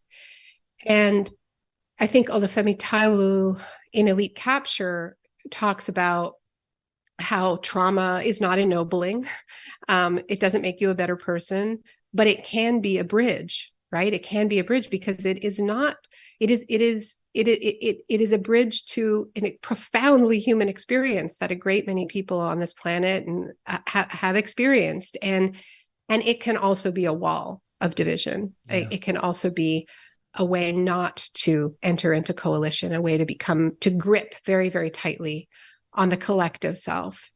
And so when I think about the moment that we're in and how we might earn some hope, even when we don't feel it, it's only going to happen if we can look away at the various reflective surfaces and towards each other and create. You mentioned Christina Sharp, who I know from Toronto, and love her writing. I interviewed her some years ago, and it had a real effect on me when she was talking about the kinds of coalition that we need. And I don't have the exact quote, but it was very clear that it's not that we collapse into a mushy unity. We're still going to be different. We still have different experiences. We still have different experiences of risks. We still carry different debts, are owed different things. If we can hold on to that difference and still reach towards each other, we can earn coalitions. As we're coming to an end, I think of my conversation with Adrienne Marie Brown also, where she deeply links science fiction and social justice and talks about how all organizing begins as an imaginative act, how more than anything, we're in an imagination battle of who can tell the story that speaks deeply to where we are and where we need to be or where we could dream to go. I think exemplified again by Le Guin's quote, "We live in capitalism. Its power seems inescapable, but then so did the divine right of kings." There are many surprises at the end of your book that I'm going to preserve so people can discover them on their own. But you return to this question of action versus words, where you say, most tasks are easier said than done, but coming together across seemingly intractable borders may be easier done than said. If we stay in the realm of words, we will always find reasons to fracture or step out. And camaraderie is in the doing, the recognition of shared interest in the doing. Or quoting Keeanga Yamada Taylor, struggles help us to see each other, movements change the people in them. And the Palestinian poet Naomi Shihab Nye, there's a way not to be broken that takes brokenness to find it.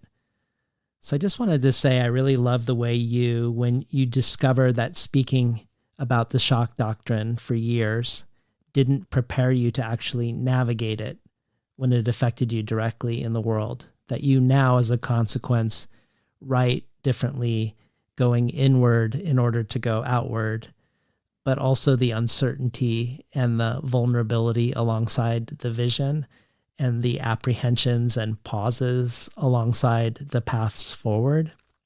Perhaps that's what Angela Davis is referring to in her blurb, that justice movements may find new meaning in a place they least expect to, in injury and in vulnerability.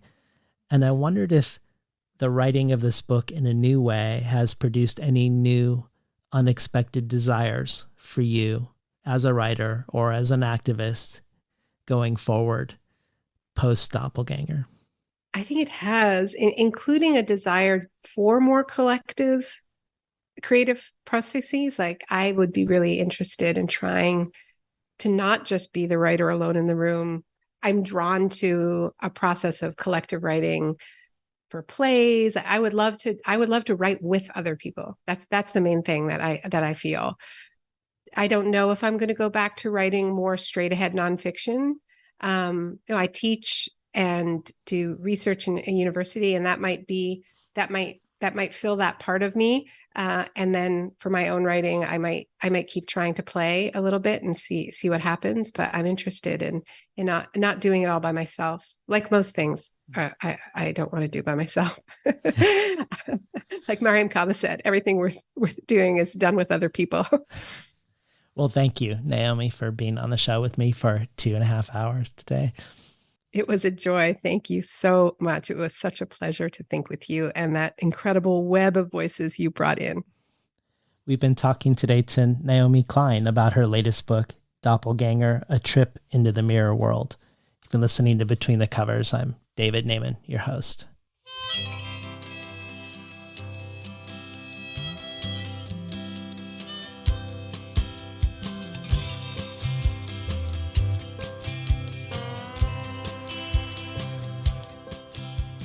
Today's program was recorded at the volunteer-powered, non-commercial, listener-sponsored, full-strength, makeshift home office of me, David Naiman.